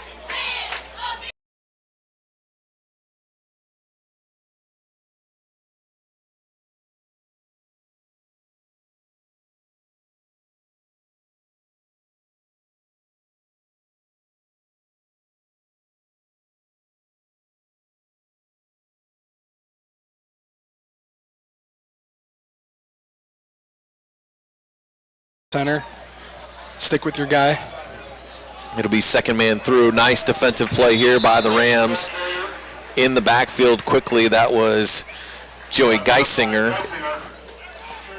And Cruz just nowhere to go there on that one. And looks like he's going to lose about a yard. Second down and 11 now. You've seen, like we said, a pretty steady diet here. You take the first play of the game, boom, air it out, 65 yards, touchdown. Since then, they've had a couple attempts, but it's been really just this diet of running the football. They're And using nothing that. fancy. It's up the middle. They're using that to get right back in the game. First man through will have it, and that is Waylon Wentz. He'll be down near the 10-yard line. Yep. They say right at the 10, so give him 3 yards. It's a good read by Moeller. Rostai, one of the linebackers that we talked about. Those guys been playing together a long time and know what they're doing back there. You can tell, you can see it. They're quick to the line of scrimmage on the carry, and you can definitely see some cohesion on the defensive side for Tinora. Big third down on both sides of the football here as Miller is under center. Toss sweep to the far sideline, and there's going to be room. He's going to be upended, though, as he gets down near the 5-yard line. That was Trenton Cruz. We'll see the spot. It's going to be interesting. It's going to be big here. I think they're going to say he was down at the 4. So it looks like a gain of about 6 there. So it's 4th down and 2. Ball's on the 4. They can't get a first down. Yeah, you know what's going on here. You got to feel good here. You've been chunking off 6 to 8 yards a carry the last. Yeah, absolutely. You definitely feel good about running the ball and the ability to get at least 2 yards. You fall forward, you get 4, and you fall into the end zone. And it'll be a heavy dose to the right side, and they'll say, did he get in? And it's a touchdown. Just like that. 4-yard touchdown run for Trenton Cruz off the right side. Defended pretty well by Tinora, but again, the big guys up front pushed it forward, and Trenton Cruz able to dive out and fall across that end zone. So that'll knot up the game here at 14. Yeah, there's no doubt. Everybody, I think, in the ballpark here knew what was going on. They were going to be running the ball up the gut. Trenton Cruz, though, hits the gap, bounces out a little bit, able to find the edge, and fall right in the end zone. Amstutz to hold for Ian Rosebrook. Snap is high, gets it down, kick is up, almost blocked. Grady Gusweiler gets in there. I'll tell you what, it was real close. Real close. That's a big extra point, too. The kick is up and good, and Liberty Center back on top now, 15-14. We've got a minute 39 to go before halftime, and, well, that was a big drive there for Liberty Center. Brent, obviously, their only other score coming on that big play on the very first play of the game, and really offensively kind of struggled in this first half until that last drive. Yeah, they have. Mistakes early, but, I think we had said Tinora had forced, multiple punts here early. They would get the ball, move it up the field, get stuffed 1 or 2 times, and didn't have the ability to gain the big yardage on the big third downs when they needed it. This drive was pretty complete. They put it together. They faced third down a couple times. When they did, they advanced it and moved on from there. So really a complete all-around drive for Liberty Center. We're sticking at a minute and a half till halftime in a 1-point game. Can't ask for much better than that at this point. Not in week number 1. No. Absolutely. We know how that is, and you get teams that might be a good team, just ain't going to click on week 1, and you can get some lopsided stuff. And tonight, we had close game last night, close game again tonight, so it's good for everybody involved. Final minute 39 of the opening half. Tinora now trailing 15-14. Max Walter will tee it up here for Liberty Center. High end over end kick.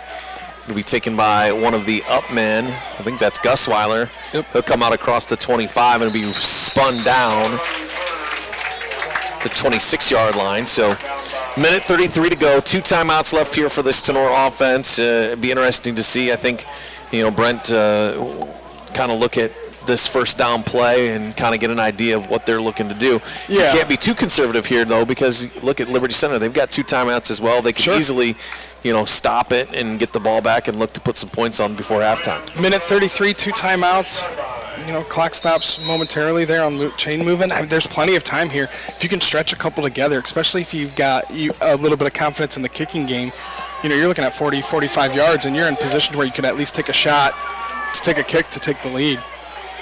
So I fully expect him to go out gunslinging the ball here. 1st and 10, and that's what they're going to do. Rolls to his left, looking to throw. Pressure coming. He's going to be brought down for a huge loss all the way back near the 10-yard line. Big time loss there.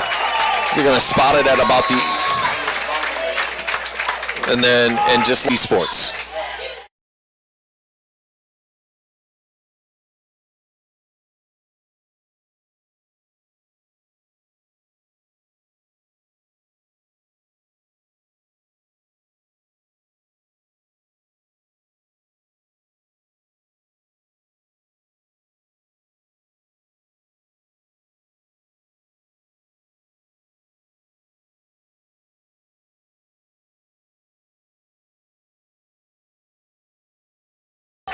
Welcome back to Justin F. Kressel Stadium. Josh Bush, Brent Routon, as we are nearing halftime. Minute 17 to go. Liberty Center 15-14 lead.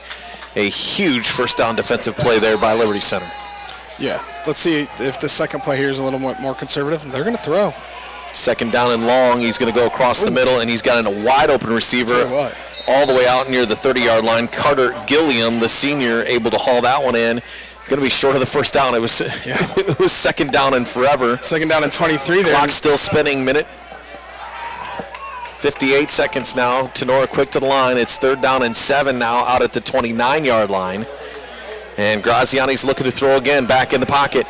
He's got time. He's got a wide open receiver. Grady Gusweiler trips as he's going down the sideline just across midfield. And I think if he stays on his feet there, that's a huge game, maybe even 6 points. But it's maybe a little overthrown, and Gusweiler tripped over his own feet a little bit running down this near sideline. I tell you, Josh, we thought, interesting to see when this drive started what they do. They go out and get sacked, and we thought, it might be time to corral them in here and maybe try to run a little bit of clock off and get out of here and get to half down a point. They've done nothing but throw the ball. Big thing here is that incompletion stops the clock. 46 seconds left. It's 4th down and long now. It's an obvious punting situation here for Tinora. And if you're Liberty Center, now you've conserved a timeout because of the incompletion. 46 seconds. You still got a lot of time here. Play clock is running down, and they're going to timeout.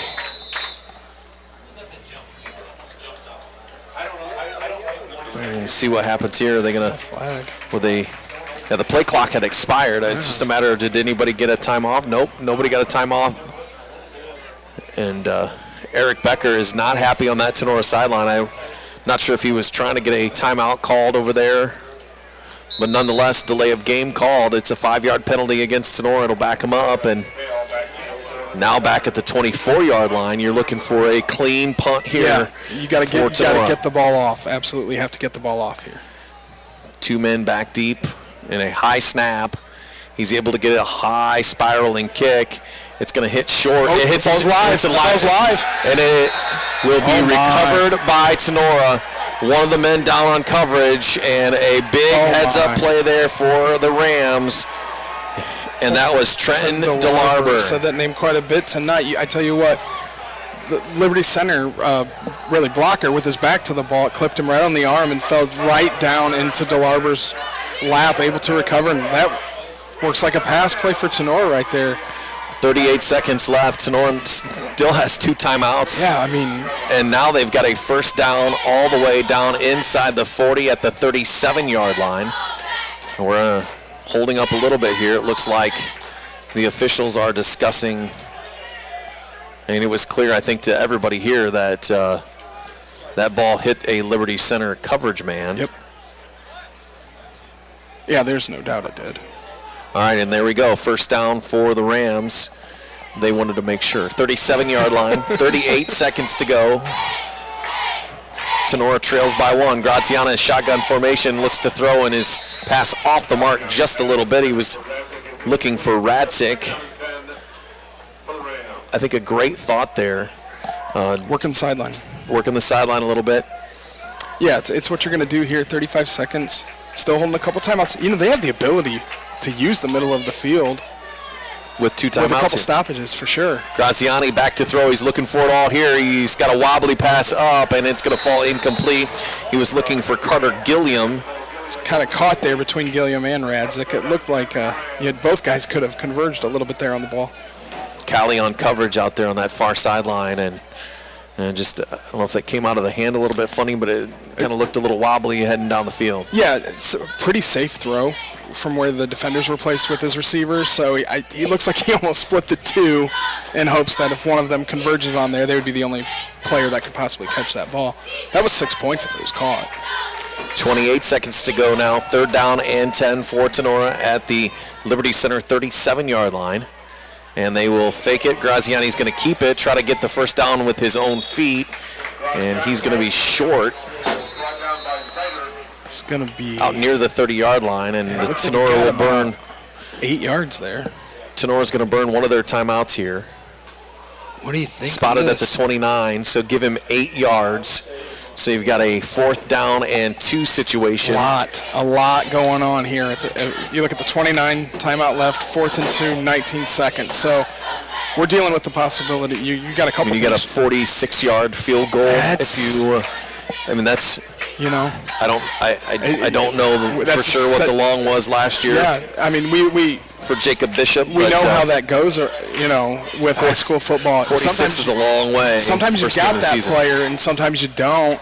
And there's not a whole lot of gray in there. It's pretty black and white. If you've got a kicker with that leg, you can do it here. But if you don't, you're in a good spot as Tinora anyway. Going for it here.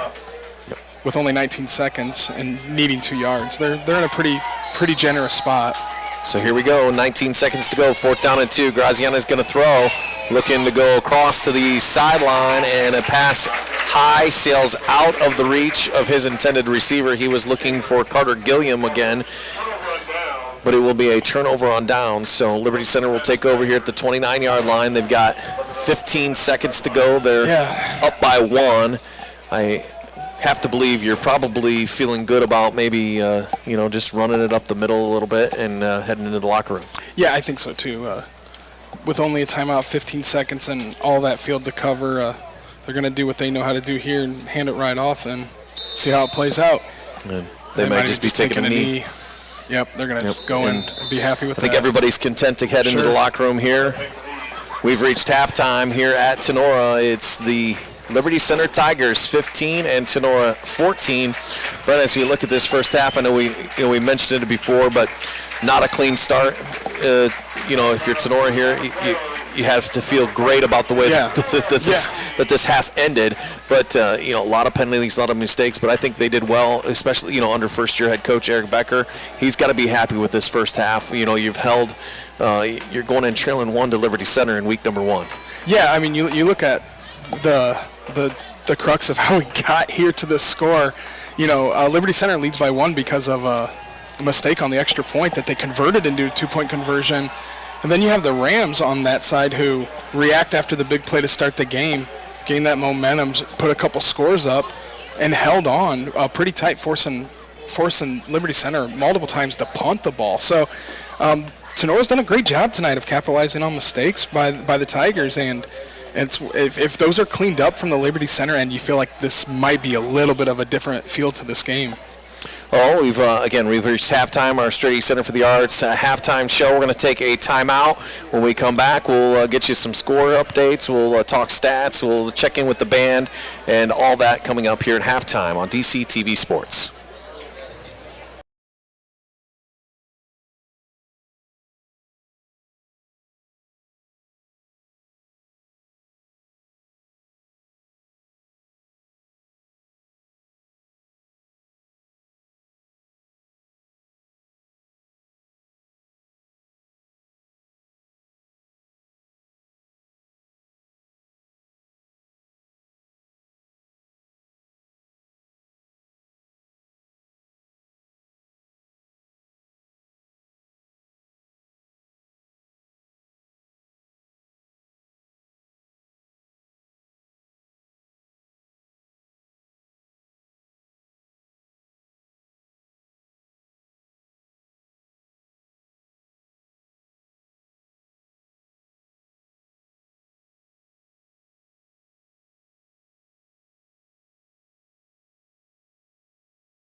Welcome back to Tinora High School. Josh Bush here with you on halftime, and again, Liberty Center is leading the Rams of Tinora 15-14, and marching bands making their way onto the field. Want to welcome up here in the press box with us Jake Essig, who is the new athletic director here at Tinora. First of all, good to have you joining us, but thanks for having us out here tonight, and couldn't ask for a better night for high school football. Yeah, it's the perfect weather for week one, for sure. Great crowd, great energy, good football game as well. Well, tell us a little bit about you. Obviously, you're new here at Tinora, but not new to athletics at all. Sure, yeah, originally from the Cincinnati area, so rich history with baseball, football, especially high school. I went to college for sports management, got my master's degree in coaching. I've been a college coach for 10 years. Athletic director was always my end game, sure. And here we are. So what I guess when you were looking at this position at Tinora, what did you say, hey, I want to be a Ram? Was it the green? Perhaps it was the green or just the Ram logo, but for me, it was the people. Yeah. People are really important to me, and I want to be surrounded by good people who are always trying to better their best, but also people that are caring and want to improve the situation and graduate these kids on time, but then also give them the best athletic experience that we can. And I felt like this was a place that really encouraged that, and I wanted to be a part of it. You talk about the athletic program here, and we'll focus on that a little bit, but there's a rich history in not just football, but all these sports out here at Tinora of really having a pride in what goes on the field and off the field with these students. Sure, yeah. Yeah, I mean, it's kind of in the blood, A lot of these kids, I'm not sure they have much of a choice other than they're bleeding green. Yeah. And, I think they have a supportive system at home. They got support when they're here. And I think that's why we have a number of kids coming out for multiple sports, which I love to see. Yeah. I love encouraging, multi-sport athletes and, great kids here. Well, at a smaller school like Tinora, obviously that was going to be my next question. You kind of lead, you kind of cool yet, sure, but yeah. How do you see that culture feeding here at Tinora? I haven't actually been in my office during classes yet, but what I can tell you is just, I see things, walking down the hallways and things like that, in the field house, and I would say I don't think anyone thinks that they're better than someone else. I think everyone's trying to look out for each other, and I think that especially the older guys are really trying to mentor the younger guys, and Coach Becker, I want to give him a big round of applause because he's really worked hard at that culture of realizing that it's more of a team than a me. And, give him a lot of credit. We'll talk about some of the other fall sports going on. Obviously, you got volleyball, I assume, start next week maybe? Or yeah, next Tuesday. Okay. Yep. So you got volleyball, golf. Yep. Yeah, boys and girls golf, they're underway. They're doing well. I always forget that they start like halfway through summer. They're out there playing. Yeah. They got to, though, because nobody wants to play when it's snowing. Exactly. But yeah, no, they're doing well. Volleyball's, they've got a good group of players, and coached by Bretta, and she's very dedicated to her craft, and she does a nice job with those girls as well. Well, obviously, coming here to Tinora, we've seen several upgrades in facility-wise. The new school facility, beautiful, by the way. Yeah. The Performing Arts Center, I know there's some upgrades happening with baseball and things like that. This is an exciting time to be coming in here and joining the Rams. It is, yeah, it is. I was very impressed with the facilities here, and again, we're always trying to better our best here, and so we want to continue building on what we've already have and then try to make it better. And so we're taking it a step at a time. There's some small things in the works. There's bigger things that we'd like to get done, but as you guys know, it takes time, and in most support, it takes money. It sure does. It sure does. Yeah. Well, Jake, we appreciate you taking a few minutes with us. Thanks for having us out here. Yeah. And, Jake Essig, the new athletic director here at Tinora High School. We're going to take another time out here on our Strady Center for the Arts halftime show. We'll be back with more here on DCTV Sports.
Speaking of sunglasses,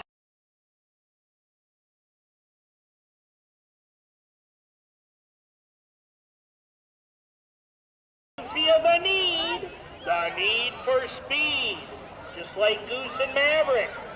Rev up your engine, listen to her howl and roar as the band dogfights on the field to the danger zone.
Welcome back to our Strady Center for the Arts halftime show as we are again here at 15-14 with Liberty Center and Tinora.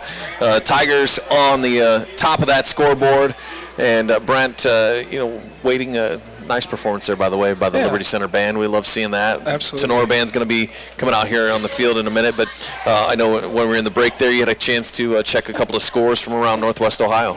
Yeah, just looking and seeing what's going on. You know, we've got a blowout brewing over there with Wasion beating Fairview 35-0. That game's rolling in the second quarter.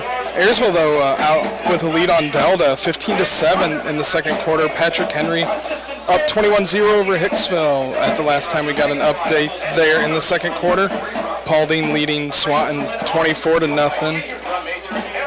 You got Archibald with Genoa 14-7. Archibald, so a little tighter than maybe expected there, but they're holding on mid-second quarter.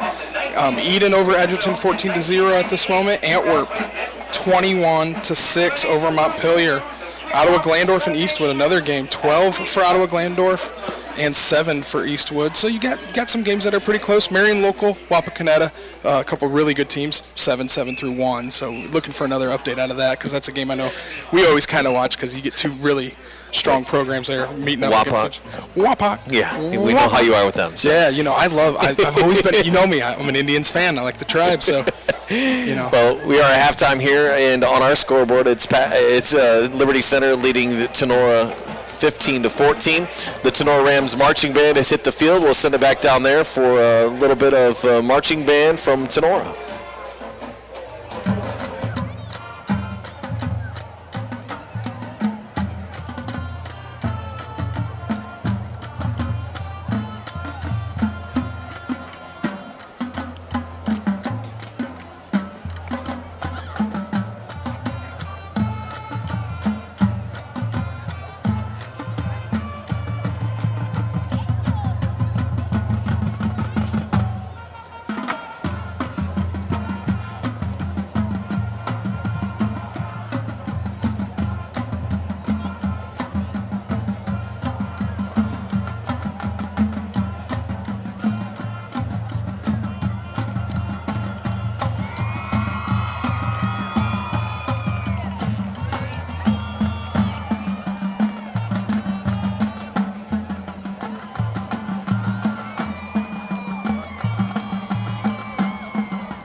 Changing styles from the upbeat pop of Footloose, we are now going to perform the title song from Broadway's longest-running show in history. A dark tale of love, jealousy, beauty, and redemption. Here is Phantom of the Opera.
Return now to the pop styles of 1960s R&B hits with the musical Hairspray.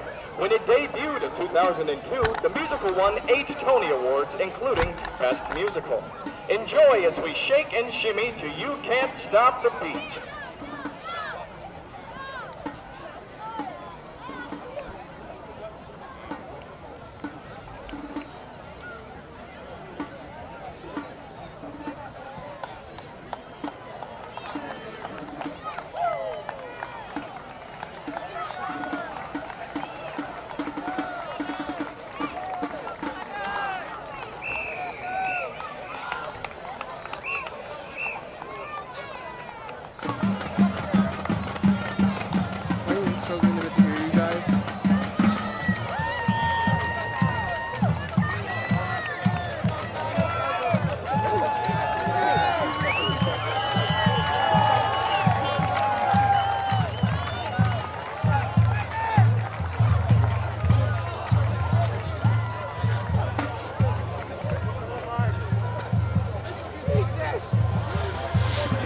Halftime here at Justin F. Kressel Stadium. Josh Bush and Brett Rotten with you as the Tinora Marching Band. I'll tell you what, playing with a little fire down there, too. Yeah, you see that? A little hazard out there on the field throwing the fire up. I tell you what, I couldn't do it.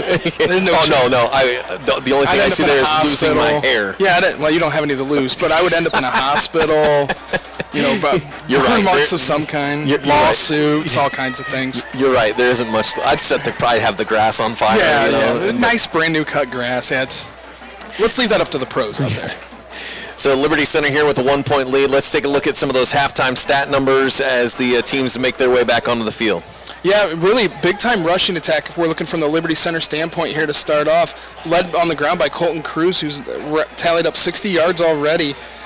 Trenton Cruz, the brother there, with 19, and then mixing up, you've had 5 carries tonight for Waylon Wentz, only totaling 6 yards, but he's had a couple of big first down carries in there. For throwing the ball on that side of it, Chambers with 2 big catches, had the big 65-yarder early, has the other completion there for 2 yards, and it's been pretty mute through the air for Liberty Center, with Moeller completing just two passes out of 5. So, 65 yards on one play, 67 for the game. We've seen one big play. Outside of that, it's been pretty much a firm ground attack going on. On the Tinora side, you've seen a little bit more of a mixed bag there. Starting at the top with the rushing, both touchdowns punched in there by Gus Weiler. He's standing on actually only 10 total yards. He has had quite a few carries, had a big 13-yard carry, but standing there with just 10 total yards, but 2 touchdowns. Gilliam's added 9. Graziani is at -5, a big 13-yard sack. He had another 8-yard run in there. But through the air has really been where they've been effective tonight. A little bit of a surprise to us. We're seeing not what we normally see out of Tinora, with a little bit more of a spread shotgun offense. But Graziani with 132 yards in the air, and he's mixed it up with receivers. Getting it out there. He's primarily relied on Radzik. Radzik has 2 catches for 50 yards. Gus Weiler with 2 catches for 24. Ackerman early in the game, first big play, 42 yards. He's been thrown to a couple times since, hasn't been able to convert any on the catch. Gilliam's added in a catch as well for 16 yards. So overall, you see Tinora, 132 through the air, about 40 yards on the ground, and a flip script on the other side. One big play for Liberty Center, and other than that, it's just been a ground and pound, play after play after play, moving the ball that way. Well, in the locker rooms before they came out, let's talk scenarios here. If you're Casey Moeller, what's the talk like in that Liberty Center locker room? Stay positive. We made mistakes, and if we can cut those out, you know as well as I do. We had the dropped punt back here. We had a near mistake down here with on the punt coverage. If you clean up those mistakes, you're probably looking at a 15-7 game, maybe a 15-3 game, something along those lines. So really, they've kind of indebted themselves a little bit to the scoreboard. And it's taking nothing away from Tinora, but Liberty Center set up a couple easy drives for the Rams. Sure, absolutely. I'll flip it over. Eric Becker, his first halftime chat as a head coach. First of all, you have to be happy with, the 15-14 score, number one. And in that pregame interview, we heard Coach Becker say that they felt like, yes, Liberty Center is Liberty Center. They're going to do what they're going to do. But one of the things that he said was there were spots that they could exploit a little bit. Sure. And I think you've seen a little bit of that here in this first half. I mean, you look at last year's score, Tinora got waxed 31-0. Look where we stand right now, a 1-point deficit at half. You've got to be feeling good on that side. So, you get with those kids and say, good job thus far, but we need to bring up that intensity a little bit. Penalties. You got to eliminate the penalties. The Rams have been hit quite a bit with penalties on that side. So, playing pretty good defensively. The offense looks balanced, and I think that's a little bit of a change. And Liberty Center's maybe a little reactionary to that, not used to what the Rams usually do. So you've seen a little bit more balance with throwing the football mixed with running it. So far, it's been a little bit of that what we expect, and a lot of this is a little bit of a new wrinkle, new look. So it's been good. I think so too. Obviously. And I don't want to, not taking away from the successes of Tinora teams in the past, but when you talk to coaches that played them in, the playoffs and things like that, you knew what you were going to get from a Tinora offense. Yeah, you did. And you knew you were going to, not to say that they were one-dimensional, but there was a lot of times when they needed to throw. That's the only time they throw. And now you're seeing this balanced attack, and what that does is defenses don't know what to prepare for, because you could literally give them a little bit of everything. You could. And back, when we were following the last 10, 15 years of Ram football, we've really watched them be a 80% run, maybe even 85% run. I was expecting to see that. You hear about the new head coach, new scheme, maybe a little more balanced. I really didn't expect to see them go out and throw the ball more than running the ball so far. So it's been fun. It's been from the aspect of being surprised, and I think that might bleed a little bit onto the opponent in Liberty Center too. Not that they weren't prepared, but there's got to be some coaches and evaluators on that side saying, we knew they'd throw more. I don't think we knew they'd throw that much, and the score is showing it. 15-14 Liberty Center as they got it teed up here is Max Walter will kick away. Boomed it all the way back to the end zone. It'll be taken out. They're going to say he was in the end zone, so no return there as Trenton DeLarber back in the end zone. And that's all right. That's all right there. That's a good kick. Max Walker, boomed that. Wow. It came off different than anything we've seen so far. That was good leg there. Pin him back. We're just underway here in our third quarter as we've got one half under our belts here on this Friday night. Glad to have you along here on DCTV Sports. A lot of folks joining us on that YouTube stream. Yeah, happy to have anybody, hopping on, checking out our local football. Shotgun formation for Graziani. He's going to keep it on first down coming to this near sideline, and it's going to get bottled up, and he'll be thrown to the ground. Nice pursuit on the near sideline for Liberty Center. Trenton Cruz, that senior linebacker, stuck with the play, stretch it out, bring him down. Something we didn't see a lot of there in the first half is quarterback keeper. Graziani got hit for a big sack loss. Did have one carry, designed run for 8 yards, but come out first play of the second half with something we really didn't see a whole lot of in the first half, keeping the ball on the ground with the quarterback. Loss of 2, so it'll be second down and 12.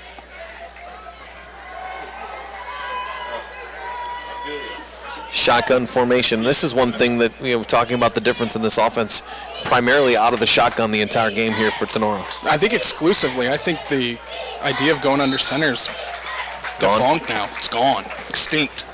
Gusweiler, the ball carrier. He's going to go left side. He's going to get a few yards back. Xander Zeider on the stop for Liberty Center. Seen a pretty heavy dosage of Gusweiler running the ball. Brings up third, though, and long here, and you got to expect. And again for Graziani, he's looking deep. He's got 12 yards. He's got man-to-man coverage on that far sideline, and he overshoots his intended receiver. He's looking for Owen Ackerman again. We've seen that play a few times, Brent. We have. And this time for Liberty Center, much better coverage on that far sideline.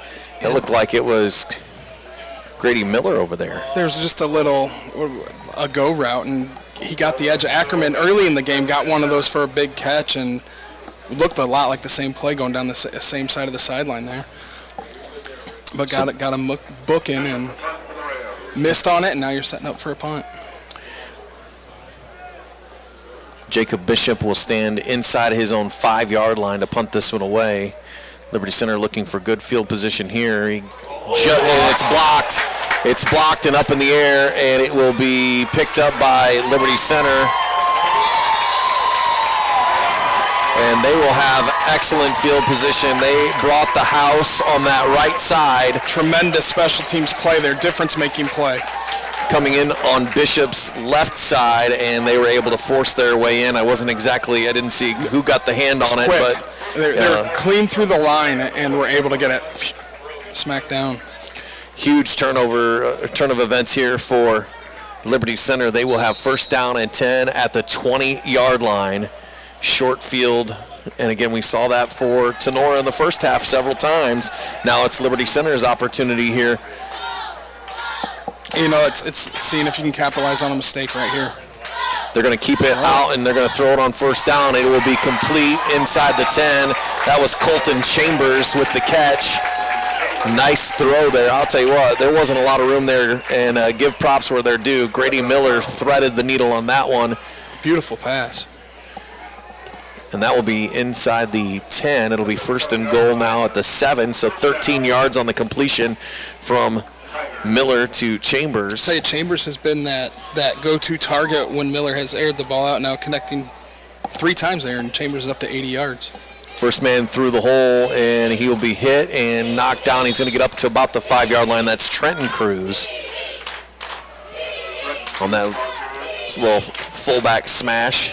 Fullback smash for sure. 2 yards down to the 5. You definitely see with Trenton Cruz, he's usually the up guy there, and when he gets the ball, not necessarily looking like they are with Colton Cruz to bang on the outside and get chunk yardage. He's there in the middle trying to get 2, 3, 4 yards. A tough 2, 3, 4 yards. Positive yards going the right direction every time. Miller under center again, second and goal from the 5.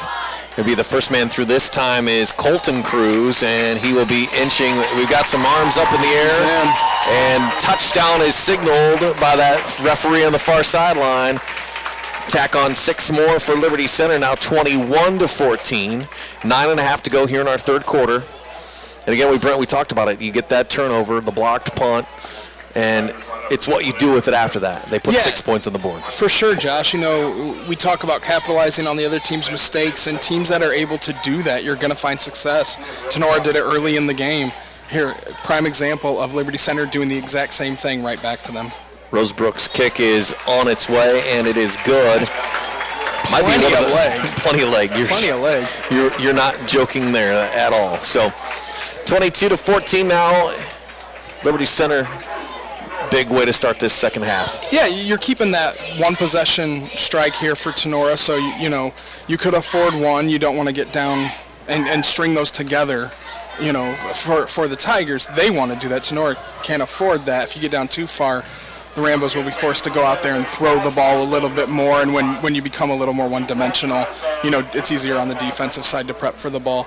But Tenora's had the short fields have been able to capitalize. When they've had to drive down the field, you know, they've put a couple together in terms of getting drives put together, but, you know, it's definitely difficult against that big defense and against that big front four to be able to move the ball and get the run going.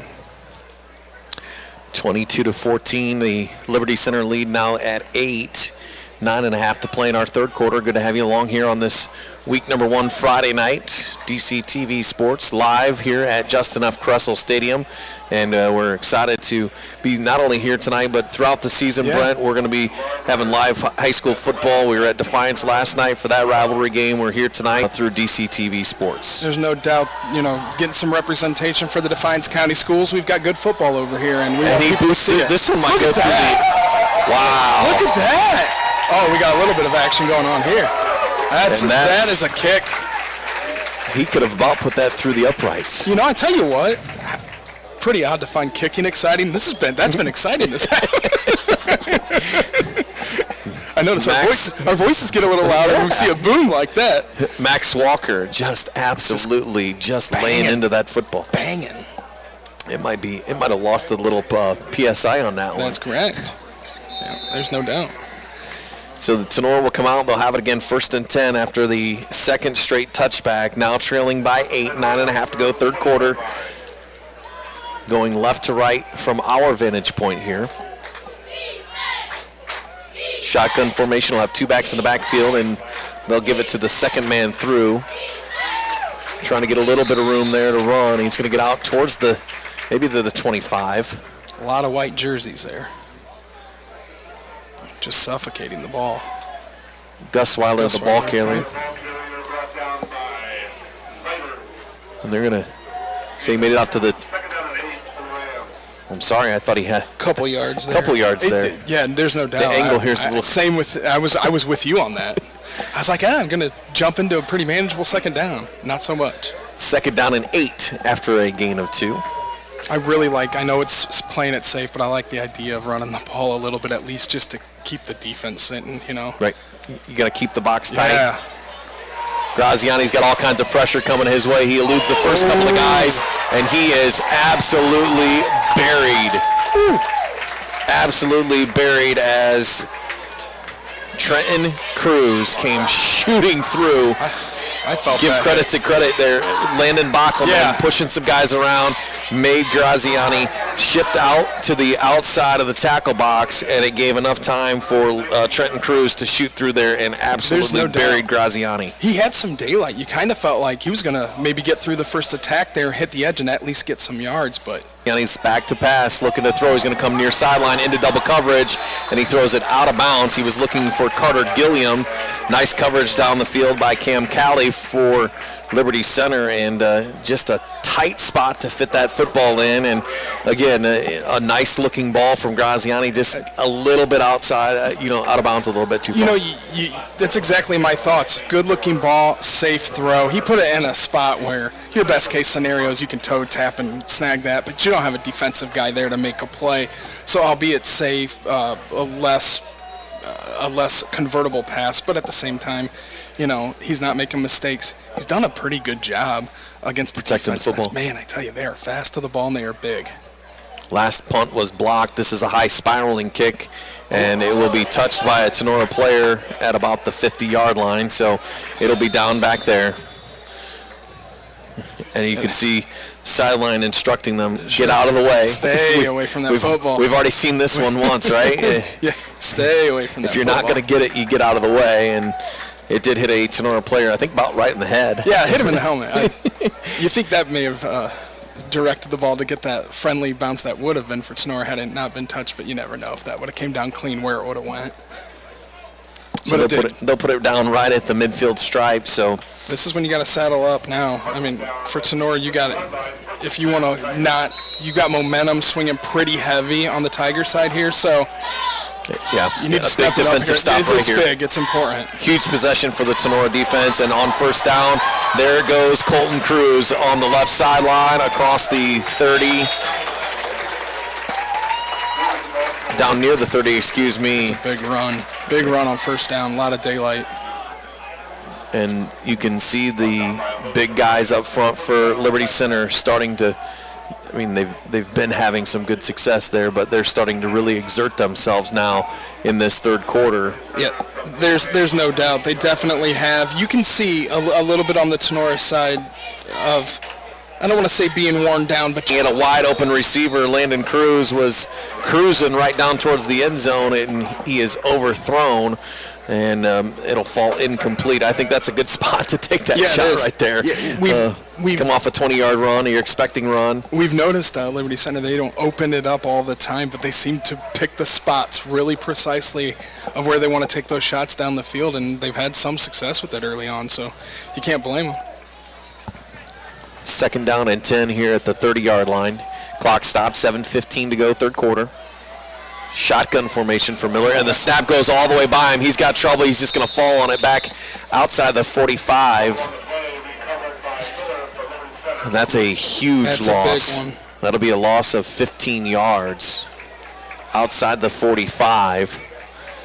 They're going to say back all the way to the 46-yard line. So lost 16 on that one. 3rd and 26 now. Clock spinning, under 7 minutes to go, third quarter. Big third down here now for this Tinora defense. We talked about this possession. Liberty Center kind of gave you a gift there with a bad snap. Let's see if Tinora can hold them here and force them. You got to feel like Miller's going to and he'll be hit and dropped at the 40-yard line. Nice open field tackle there by Hunter Bosselman. Safe play. A nice safe play. That was. Check that. Carter Radsick on the stop there for Tinora. Bring up a. Now, if you think about this, Brent, they started this possession at the 50. They had a 20-yard run on first down, and they're at the 40-yard line. So, if you're Tinora here, you're forcing a punt. This is a good. It's a good defensive series here. You'd like to have a good return here to get yourself out of. You don't want to get pinned back too. There's no doubt deep. you're going to have a shot at that, but if you can get that over the head and into the end zone, you're going to feel all right. There you go. So touchback, and they'll start for the third time in this half. We've had two boomed kickoffs out of the end zone and a touchback here on that punt by Max Walker. The Liberty Center had, punching the one in early to grab that lead, push it up to 8 points. It's been a little bit of bend but don't break for the Rams. And, defensively give up a big play, get a big play in return, helping them out, and you're still at the little hit him in the mouth with a big pass play early. Graziani, shotgun formation, 1st and 10 from the 20. Under 6 minutes to go here in our third quarter. And they'll keep it with Graziani again on this near sideline, and nothing doing there. Beautiful open field pursuit by Zach Weaver. And then coming up from the linebacker spot, Colton Cruz finishes them off. And we saw that. They tried that to open up the third quarter. And defended very well here by this Liberty Center defense. For sure. As good and as athletic as Graziani is, and he definitely is athletic and quick, the big guys on the outside for Liberty Center, even the edge guys, will just shuffle out a little bit, and we're able to close that gap and hit them for a loss. They lost 3. Tinora still in the huddle. Play clock's at 10. They're going to have to hurry to the line here. Game clock approaching 5 minutes. Play clock at 3. They'll get it off, and they'll hand it off up the middle. We got It's like Geisinger. Joey Geisinger. Saw a little bit of him early, but haven't seen a lot of Joey as of late. Getting involved. Got the 3 yards back, so it'll be a 3rd down and 10 here. 3rd and long, and I tell you what, Tenora's just had no luck getting out from the 20-yard line in the second half. It feels like the element of surprise with them throwing the ball, or, when they were doing it early on in drives, they were having some success. When they get into these positions where they've probably got to air it out, Liberty Center's locking down on defense. They'll come out with an extra defensive back. They're going to come back across the field. He's got a wide open receiver, and he gets absolutely drilled. Helmet on that. Interesting. Caden Radzik was hit as the ball went to him. Kind of looked from our vantage point like there was maybe a forearm to the helmet. There's no doubt had a little bit of a hit to the head there. Now they have changed the defenseless receiver rules this year, but I don't think that would qualify quite where that would be. I wouldn't get into. That was definitely semantics. It was a tweener. It was a tweener. You could see it called both ways. Nonetheless, it falls incomplete in another punting situation here for Tinora. One of them already blocked down here at the end zone. Same spot. Very similar spot. Nice low end kick, and it's going to hit and bounce. It'll take a Tinora hop, and it's going to be picked up late. Wow. Risky. Ill-advised. Risky play.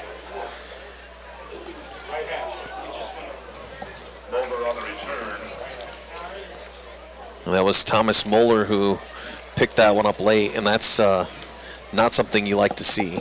No. A couple green jerseys standing around.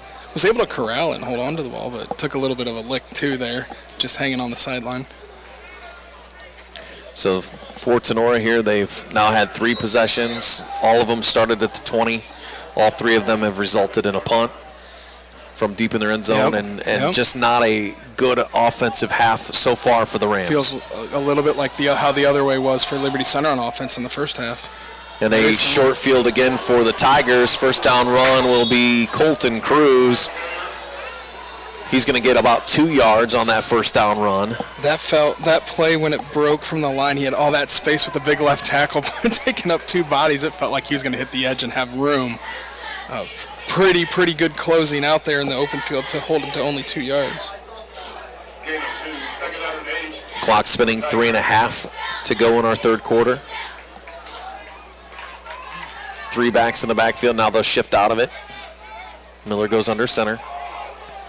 Second down and 8, and it'll be the first man through. This is Trenton Cruz. He's got all kinds of room. He's still on his feet. Across the 20, 15, 10. He's in the end zone for a touchdown. Wow, a fullback dive up the middle. And that's what happens. Brent, we talked about this a little bit ago. They've pounded that same play over and over again. Getting 2 yards, 3 yards. This is what happens, though. Eventually, you break that, and just like that, a 45-yard touchdown scamper on what should be a 2 to 3 yard play. Yeah, and you look at the wheels there, though. We don't get to see that when he's fighting at the line of scrimmage for every yard, but when he got through into the second tier and into the secondary there, was able to break away and move away, pull away from defenders. That's got some speed there hiding inside those thighs. 6 foot, 190. I mean, rumbling, bumbling. I was 190 once. It was a long time ago, but I wasn't that fast. You're 5? Yeah, I was about 7 years old. Point after on the way, and it will be yanked to the left. So Ian Rosebrook yanks that one to the left. Point after no good, but the Liberty Center Tigers now have doubled up the score here on Tinora, 28 to 14. 3:12 to go here in our third quarter. Let's take a quick timeout. We'll come back and get you the final 3 minutes of this third quarter. Fourth quarter action on the way too. It's DCTV Sports live from Tinora.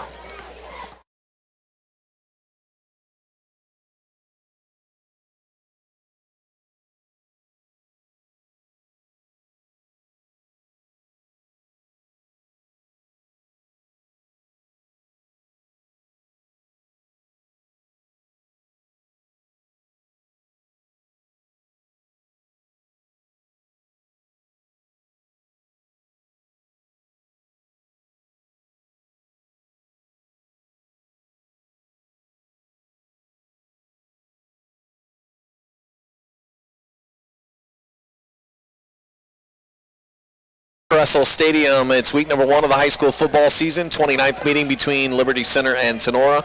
Tigers on top here, 28-14, with a little over 3 minutes to go in our third quarter. I'm kind of excited to see this kickoff again. Yeah. We've had 2 of them. We had the missed extra point there that you missed it, but it still landed. We went way past the running track out there, and, Well, that was Rosebrook. Oh, wow. This is Walker. Oh, they got a couple bangers, a couple big legs. This is the punter / kickoff guy, Max Walter, and he booms another one. We get it. Look at that. If he puts it through the uprights, can we just give him 3 points? Yeah, at least one. You don't consistently see that at this level very often, So and that's a consistent. It's been a consistent kickoff there for Walker. So nice big boot, and again for Tinora here. Let's talk about it from the Rand standpoint. They've started on the 20-yard line now. This will be their 4th consecutive drive, opening up this third quarter, and they've literally done nothing with it. Well, and when you give up the points on offense and you get into that kickoff scenario where it's going to automatically be kicked out of the back of the end zone, you're going to be starting at the 20-yard line. I mean, you're going to constantly be in a hole trying to rebound off points being scored. Graziani to throw on first down. He's looking down the right sideline, and a little miscommunication again there. Carter Gilliam looked like he was turning out, and I think that Graziani might have thought he was going to run maybe an out and up. Yeah, they've had a couple of those scenarios where the passes look good, the routes look like, that they may be option routes, and you're picking the wrong option. Well, and let's be honest here. You got guys that are trying to adjust to a new scheme here under their new offensive coordinator, and it's not something that they've done a lot of, and you're still trying to get on the same page. Yep. You're going to have a learning curve. Talk about that all the time, where these programs, these offenses start at the junior high level. There's guys that have been running a different offense for years. They'll keep it on the ground on second down. Good strong carry there. Nice strong carry by Gusweiler. He comes up limping a little bit because he got ripped to the ground by Colton Cruz. A nice strong tackle there by Cruz, and Gusweiler is maybe cramping up a little bit. It looks like he's trying to stretch it out a little bit in the huddle. Get that humidity. That humidity out here on the early weeks. You see it. 2.5 minutes. He's struggling, I tell you what. 2.5 minutes here in this third quarter. Pass play here. You have to. And he gets run over. Yep. Graziani's got a wide open receiver, but he's got 2 defenders down there as well. And an interception. Landon Cruz kind of timed that one up. Almost into triple coverage here. Graziani again rolls out, and when the play takes that long to develop, you're a lot of times going to have some trouble. You're in a position there where we could see it on the field. Gusweiler, the running back, wasn't going to be providing a whole lot on that in terms of protection or the ability to carry the ball. Graziani rolled out and he knew he was chucking. It was almost chucking and ducking, and you don't like to have that risk that involved there, but you're down 2 scores. You got late in the third quarter, you've got it. Or to Chambers, who will go off right tackle, give him 3 yards. Second down and 7 coming up. I think this is the first time that Liberty Center has been on the other side of the 50 in the second half. It has. Like you said, the pass play did work a little bit like a punt there and pushing them back a little bit. This is where they had success in the first half. The Rams did on defense was they pushed them back a little and could stop them or get them into third and long. They could make a play, and they were forcing punts early on. Under center for Miller, and it'll be Cruz, second man through, got a big hole. Penalty marker comes in, and we'll see where they mark this down. He's got enough for a first down. Penalty marker came in from the Liberty Center sideline judge. What are we looking at here? So it's either a hold or maybe a neutral zone infraction, I don't think perhaps. we had anybody in the zone. It did come fairly quick, but it came as the ball handler was getting through the line. If the play stands, it should be enough for a Liberty Center first down. Oh, it's going to be a illegal block on Tinora. Okay. Block below the waist on Tinora. So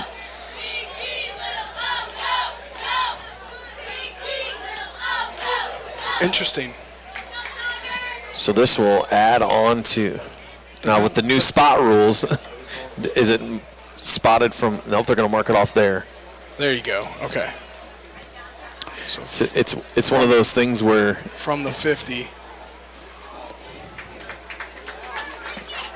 Just inside, so a 15-yard penalty. 15 yards, yep. 34. There you So go. that'll take it all the way down to the 34, and Liberty Center's ready to go. Yeah, they're hopping right on up the there. ball. We're rocking and rolling here. Play clock starts, and they'll snap the ball shotgun. They'll fake the inside give. Chambers will take it all the way down inside the 25 to the 15. I think you're down to at the 20-yard line, 21-yard line, excuse me. So nice game there on the last time they ran that play. It went 65 yards for a touchdown. You're definitely seeing Chambers being the primary target here when throwing the ball for Liberty Center, and he's converted a few. Fumbled the snap again, and then Miller will be brought down in the backfield once again.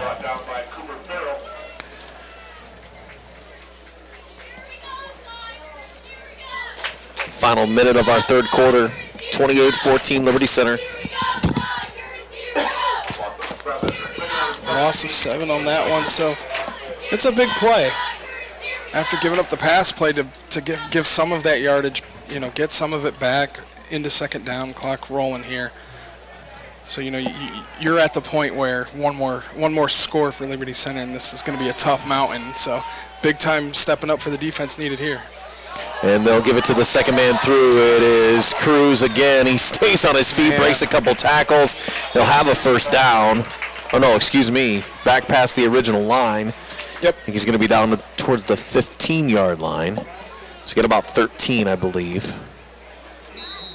And that'll be the end of our third quarter. Liberty Center 28, Tinora 14. We've played 3 quarters here at week number 1 at Justin F. Crussell Stadium. We're going to take a timeout. When we come back, your fourth quarter is next on DCTV Sports.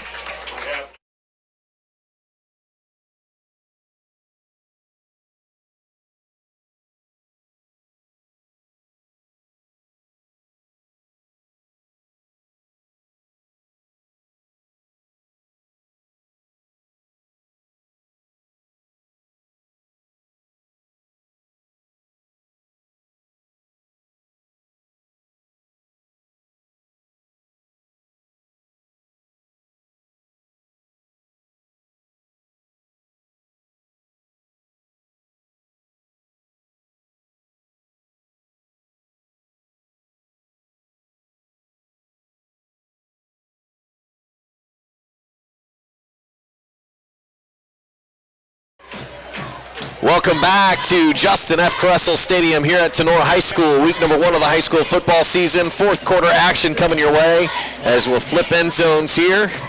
Haven't had a lot of action down in this section of grass in the second half. Tinora trailing 28-14. Liberty Center with the football and driving again. And this is a huge third down for the Tinora defense. This is a big play. This is a very big play. A conversion here, and even more so if Liberty Center is able to knock the ball or push the ball in the end zone here on this drive. You got to believe. And they give it to the second man through, and just like that, Waylon Wentz will go into the end zone, 15 yards and a touchdown for Liberty Center. And they are starting to pull away here in this second half. The second half that's been dominated primarily by this Tigers offense and defense and special teams. It definitely has been. It's been pretty textbook for Liberty Center. You can tell the adjustments made there at the half. Definitely came out with a game plan to hit them in the mouth and continue to just pound that ball down their throat. Ian Rosebrook looking to hopefully get back on the in between the uprights this time. Ooh. Partially blocked, I think, but it's still going to go up and good. Nice effort there by the special teams at Tinora, but not quite getting there. Point after is good. 35-14, your score here. But Brent, obviously, for Tinora here, and we talked about this in the pregame show with Coach Becker, finding some depth. Is it a matter of, maybe they're getting worn down a little bit in the second half, and we've seen some fatigue. We saw some cramping there a little bit. Obviously, early in the season, conditioning is an issue for everybody. Sure. But for Tinora here, I think it's important for them to kind of settle back down. They need to put something together here on the offensive side, because we've seen every one of their possessions has started at the 20, and they haven't gotten past the 20 pretty much on any of those possessions. I tell you, you mentioned conditioning early in the year. I don't think that's as much of it as there's just the second layer, of depth getting in there is just a little bit undersized, a little bit inexperienced. And you've got a pretty veteran Liberty Center team, and you're starting to feel it. As the game went on, Tinora was hanging in early, kind of running a little bit off that early juice, and now you've got the veteran side of the Liberty Center team who's kept it under control, and they've been able to willingly move the ball up and down the field. I mean, you're at this point in the game where it's not dead, but, for Tinora, you absolutely need a score, and you need quick scores, and you need quick stops to be able to jump back in this. Max Walter, another booming kick, and it will did not go into the end zone. Yeah, I said it looked like it was close. Wow. I don't know. Beautiful kick.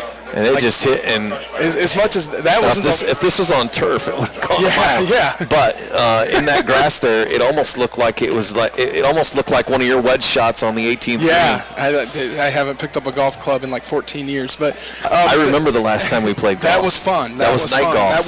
That wasn't golf, but that was fun. All I remember is when I picked you up, I said, where are your clubs? And you go, well, I don't have clubs. I don't have clubs? What are you talking about? That's when you picked me up. Okay, yeah, I thought you were talking about later when you picked me up. First down and 10 for Tinora. They'll be at their 20-yard line. Let's see what they can do here. They need to put something together on the offensive side here to kind of get back in this a little bit, and really for confidence. Yeah, and you still want to run your offense, not get too out of character, because you're working on stuff every play. First down carry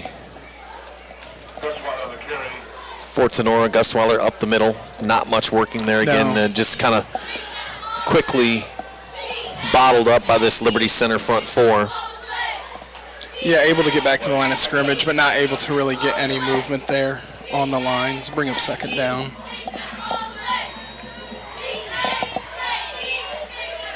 Shotgun formation again. And they'll hand it off to Gustweiler, left side. He's got a little bit of a hole out across the 22 to the 24-yard line before he's wrapped up. And that's what you want right there to get into third and manageable. I think you're going to be looking at 3rd and 6. So you have, you might be a little bit even short on that, 3rd and 5. So, you're in position here where you can run the ball, you can throw the ball, you can kind of leave a little bit of some guesswork in. Well, and what we've seen the last few possessions has been 3rd and 12, 3rd and 14. 3rd and 11, 3rd and 12. Yep, there's no doubt. Big third down here for this Tinora offense. Would love to keep them on the field. Obviously, the Ram defense has spent a lot of time out on the grass. And Graziani's going to go down the far sideline and had a great look down on that sideline, and it just falls incomplete. It's a good ball there. You got to give up a little bit of props to Liberty Center, to their secondary here, who's just been on fire coverage-wise tonight. A couple big plays they gave up early, but since then tightened it up, and you're not seeing a whole lot of holes in the defense. Made it very tough on the passing game for the Rams. Jacob Bishop will come on. He's had a busy second half. Very. One of his punts was blocked early in the third quarter. He'll be standing at his 10-yard line right now. And looks like Tenora's going to call a timeout. We'll take it with him. 10 minutes, 30 seconds to go here in the fourth quarter. Liberty Center leading it 35-14. Back with more after this on DC TV Sports.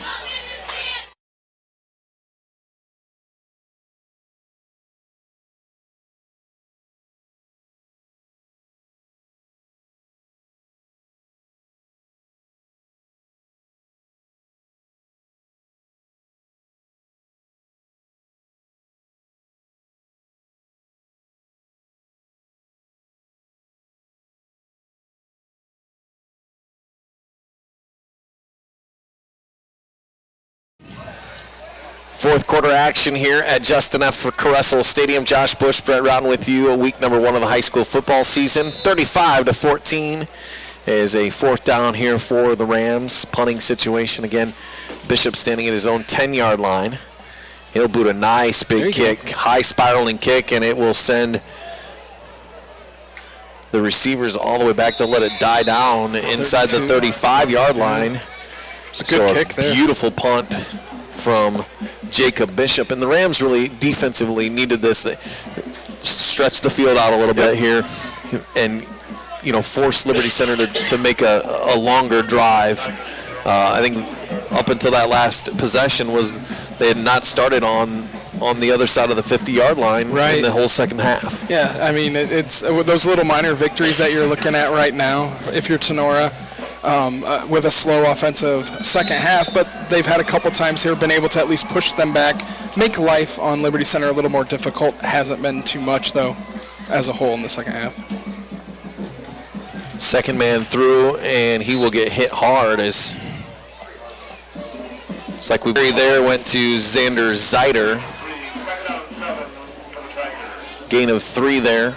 Zeider, a 6-foot junior. And he will be in the backfield once again.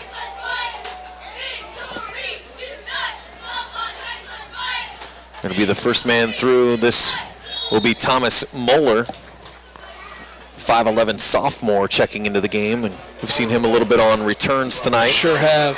So Moeller will get a carry out across the 35 to the 38-yard line, excuse me. Yeah, you said we're definitely seeing a little bit of the second string come in, and we talked about this a little bit with the team last year. A lot of those first stringers this year were the guys coming in right now at this point last year. Amstutz under center, toss sweep, right side, and a nice second effort there as Zeider able to go across the 40-yard line. He'll have enough for a Liberty Center first down. Good second effort there. Initially hit behind the line of scrimmage, and you thought maybe Tinora would be getting their defense off, but Zeider able to make a second effort and stretch it out. You're not seeing really a couple quick run plays here. A whole lot of difference with the jersey numbers. The only thing that's different, they look very similar to the Cruz combo that was in there earlier. Amstutz under center here on 1st and 10. Second man through, this will be Moeller. He's got room to go, cuts it back across the 50, and he'll be knocked down there. Caden Radzik on the stop for Tinora, but a nice gain there. Give him 7 to the Tinora 49.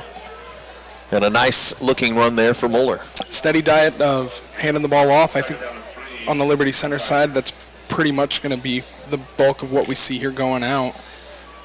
I'm getting those new blood in there, get the guys who haven't got hit much tonight, get them in there, take a couple licks, and at the same time get some yards and get some experience. Second down and 3, first man through, and he's got a big hole. Xander Zeider barrels down near the Tinora 40-yard line.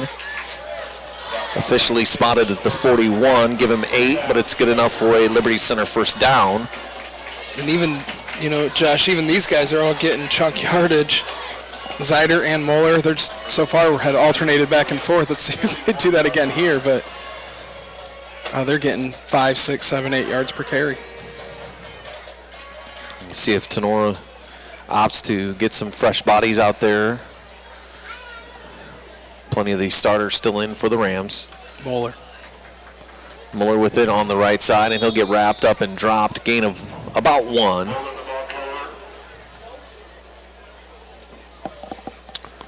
Host of Rams in there for the stop. We've seen Zeider Moeller. So the play call here, so sticking right with that, just bread and butter, ain't a whole lot. Simple. And it's effective. You still got to stop it. Yep.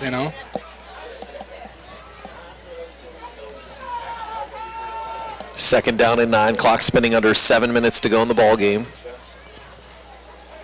Amstutz under center, and it'll be a wing sweep. And that is Jackson Bartles, a 5'10 junior. And a nice gain there. Chance for the Tinora defense to get off the field here. Yeah, this is one of those little, you're shooting for a little bit of a moral victory here. Try to get a stop and see if you can get the ball back and make a late push, get some more points on the board. Nice run here by Moeller across the 35 down to the 33-yard line. He's going to be about 2 yards shy of the first down, and we'll see what Liberty Center elects to do here. Up by 21 with under 6 minutes to play in our fourth quarter here at the Tinora 32, 33-yard line. What do we think? 4th down and 2 here, and looks like they're going to go for it. Amstutz will come under center. Toss sweep to the far sideline, and a lower the shoulder. I don't know if he got there. It's going to be close. It's close. I think he's going to be a yard short. Xander's side of the ball carrier. It'll depend entirely on the spot here by the official. Came in from that far sideline. Looks like they're marking him at about the 31. 2, maybe 32. And I think we're going to have this is our first measurement of the season. Yeah, it is. Yeah, we didn't see this at all yesterday. Going to bring the chains out. I don't know what that chain gang crew down there. It's a rough crowd. That is. I think I saw Jay Hornish down there. What's going on? I think they were letting him spot it. Oh. Yeah. What? Wow. Yeah. Risky. Dangerous for anybody. Oh, boy. So we'll get the chains out there, and we'll see what the measurement looks like here.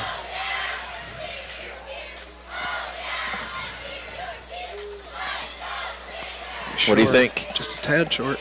Going to be a bit short there, yep.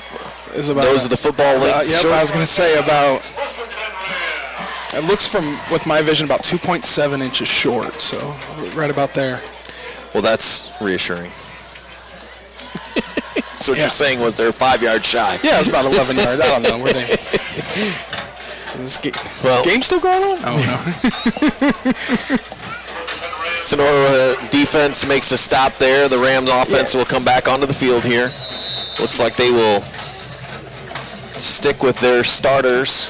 Obviously, you're only down 3 scores here. A quick touchdown, you could change the tide a little bit here. There's no doubt, but second half has not been friendly to this Tinora offense. This falls a lot in line with not been a very productive half. There's still plenty of things to work on. Might as well this is good practice time here. Is really what it is. And we have a false start penalty against the Ram offense, so that'll back them up 5 yards. Not a good way to start the drive. Nope. But again, you've seen a lot of positives from this Tinora offense throughout the night here tonight, and defense, both sides, but focusing on the offense here tonight. And like you said, there's some kinks to work out, I think, timing and getting on the same page, quarterback, receiver. But you install a new offense like this, and you're going to have that learning curve, those growing pains. Yeah, game action, getting good game action when you're trying to run timing on pass plays. It's not just going to snap a finger and happen.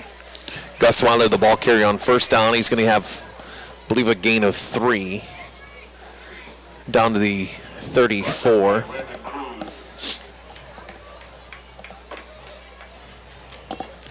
Landon Cruz, I think we've called that name a few times here tonight. We have Landon Cruz, Colton Cruz. There's been a few of them. There's no doubt.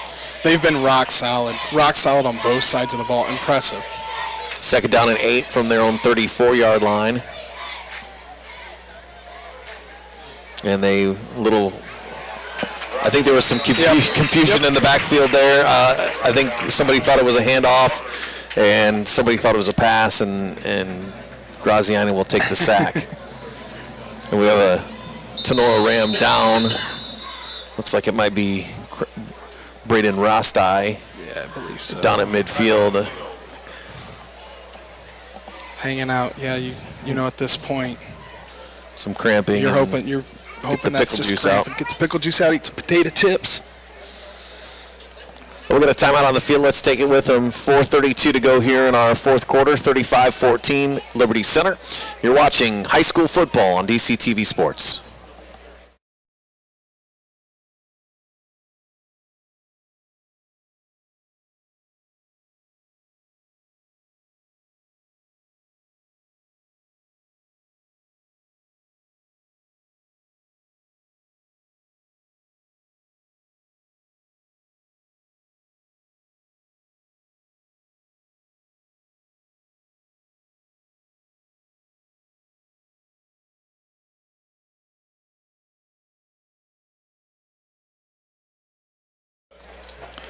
Welcome back to Justin F. Kressel Stadium. Tinora looking at a 3rd down and 10 at their own 32-yard line. Under 4.5 to play here in the ball game. Graziani's going to come near sideline. He's got a receiver and just overshoots the intended target. He was looking for Brady Gusweiler, who kind of came on a crossing pattern. Nice coverage there from Liberty Center. Kyler Kern out there for the Tigers. Yeah, it's been a struggle through the air this half for Tinora, no doubt. Just looking at stats here, they're still sitting on 132 passing yards, so they haven't had a completion here in the second half. When you're going to struggle offensively to do anything if you're trying to mix it up and you have one dimension just not functioning. And then you're running into the teeth of a Liberty Center defense with a huge front 7. Quick to the ball. High spiraling kick from Bishop. It'll be fair caught at the 35-yard line.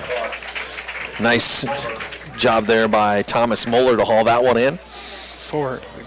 Gusweiler still running into a little bit of tightening up here. You can tell he's fighting through it tough, but a 4:13 to go here, and obviously I think you're likely to see, again, some new faces out here. Yeah, I think so. For the Liberty Center offense. Looks like we're going to have some fresh jerseys out here for the Rams defensively as well. So it'll be 1st down and 10. 4:13 to go here in our ball game. Liberty Center in control. Am Stutz will be at quarterback, under center again for the Tigers. Drops the snap. He falls on it. I think he was able to get it back. Yeah, I think so. Looked like it fell right underneath his feet. Just a little bit of a miscommunication there. So no gain as Amstutz will fall on the football at the line of scrimmage. Stick around. Coming up, our post-game show. We'll break down the highlights from tonight, and we'll take a look at some stats. We'll see if we can't get down on the field and check in with Coach Moeller. Tale of two halves for sure. Thomas Moeller, the ball carrier for Liberty Center, out to the 40-yard line. Gain of 5, 3rd down and 5 here as the clock continues to roll. Under 3.5 to go in the ball game. See that steady diet that we've seen all second half and most of the game. We could see it almost looked like Liberty Center was trying to do too much on offense in that first half to start the game, and it just wasn't working for them. And they settled down, and you just go back to what works. Yeah, I think the biggest difference in the two halves for Liberty Center is mistakes. They haven't turned the ball over in this half, and it's not given Tinora opportunity to capitalize on those turnovers. They've played really consistent, good football in the second half. They did in the first half. Just you make a couple mistakes, and that's why 14 points are on the board for Tinora. Sustainable drives have been pretty few and far between on the green side, but the clock control and the ability to move up and down the field, you see it with Liberty Center. There's experience there, and there's a game plan there, and it's going to be tough to defend. Max Walker back on to punt, and it's miffed. He touched it, but luckily enough, it went off a couple of guys, and for Tinora. 26 there for the Rams. That was 24. 24. Josh Lieb. I tell you what, made a mistake and made a great play. With the defender barreling down on him, he knocked him out, which allowed his teammate to jump on top. Lieb was the one, that fell on it. So it was 20. I thought 26. I tell you that's little heady. Little heady. Down there. The return man. Play. And you're right. I saw that too. It went right through his arms. Right through his arms, and then he had shoulder. He had enough wit about him to realize that if he blocked that guy from Liberty Center, if you would have bent down to pick the ball up, he would have ran over, and he threw the hit instead, which allowed his teammate to recover. Shotgun snap here for Tinora. It's going to be Llewellyn there as we speak of him. So nice first down run there for Llewellyn. Trying to see who the new quarterback is for Tinora. It looks like Owen Farrell, a 5'10 freshman, will be taking the snaps here for the Rams in the closing minutes of this week number 1 high school game. High snap, he's able to control it, gets it down, and it's like Llewellyn again, the ball carrier. Yeah, Farrell, I saw him pop in a little bit there and play DB on defense, coming in and playing quarterback for freshmen to be out there. It's first opportunity, first game. First game under the lights on Friday night. And gets in. I mean, he's got to be pumped for that. 2nd down and 4 here for Tinora. Minute 3 rolling on our game clock.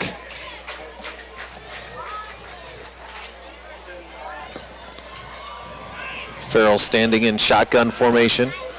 He's got Llewellyn to his left, and they'll just hand it off up the middle once again. He's going to have enough for a first down across the 40-yard line, across the 30-yard line to the 32.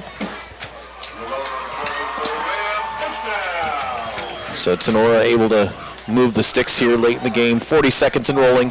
Liberty Center going to walk out of here with their first win, and again, increasing this margin of victory. 29th meeting, be increasing their lead in this series to 23-6 against Tinora. High snap as Farrell gets it down. Llewellyn is the ball carrier out near the 34-yard line, and that should do it for this one here. 10 seconds on the clock, and I don't think... No, I think that's going to wrap I think that's going to wrap it up for us here. Yep. Final score from Tinora tonight, the Rams fall to Liberty Center, 35-14. Stick around, our post-game show coming up next on DC TV Sports.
When we were off, a tale of two halves here. Honestly, actually 2 nights in a row we've had a tale of two halves. Similar. But for Tinora, came out really strong in that first half, able to capitalize on some mistakes that Liberty Center had, and then in the second half, Liberty Center just kind of said, "Listen, this is what we do. This is how we play football," and they just did what they do. Yeah, there's no doubt. It was paled in comparison to what happened in the first half, where you saw an evenly matched battle where it was separated by 1 point, almost by mistake with getting that 1 point lead. And, Liberty Center made some mistakes early on in the game. Tinora was able to capitalize on them. They just weren't there in the second half. It was a near flawless played half. And you could tell a little bit of adjustments were made, the focus on just sticking to the ground. And I do like Liberty Center's game plan of coming out, hey, first play, we're going to throw the ball. Right. We're going to have a pretty steady diet of running after that. Yeah. After that, so it worked. And sometimes you can overthink it a little bit. Sure. And maybe it was, a little bit of, we know Tenora's going to change up what they're going to do, so maybe we should change up what we're going to do. Look a little different, right? But like we know, the bread and butter of this Liberty Center team is they've got the big bodies. Yep. They have the ability to push guys around, and that's what they do. Yeah, tough team. They're tough. They're fast, and they're big. You get all that combination. The lines are what both sides, offensive and defensively, the lines are what controlled this entire game. And you saw when Liberty Center kind of smelled blood in the water and were able to put their foot on the throat and just step on them. That's exactly what they did. You don't take too much away from Tinora. I mean, they played a good game in the first half. They didn't throw the ball well in the second half. Defense was worn out. There's those things. They come.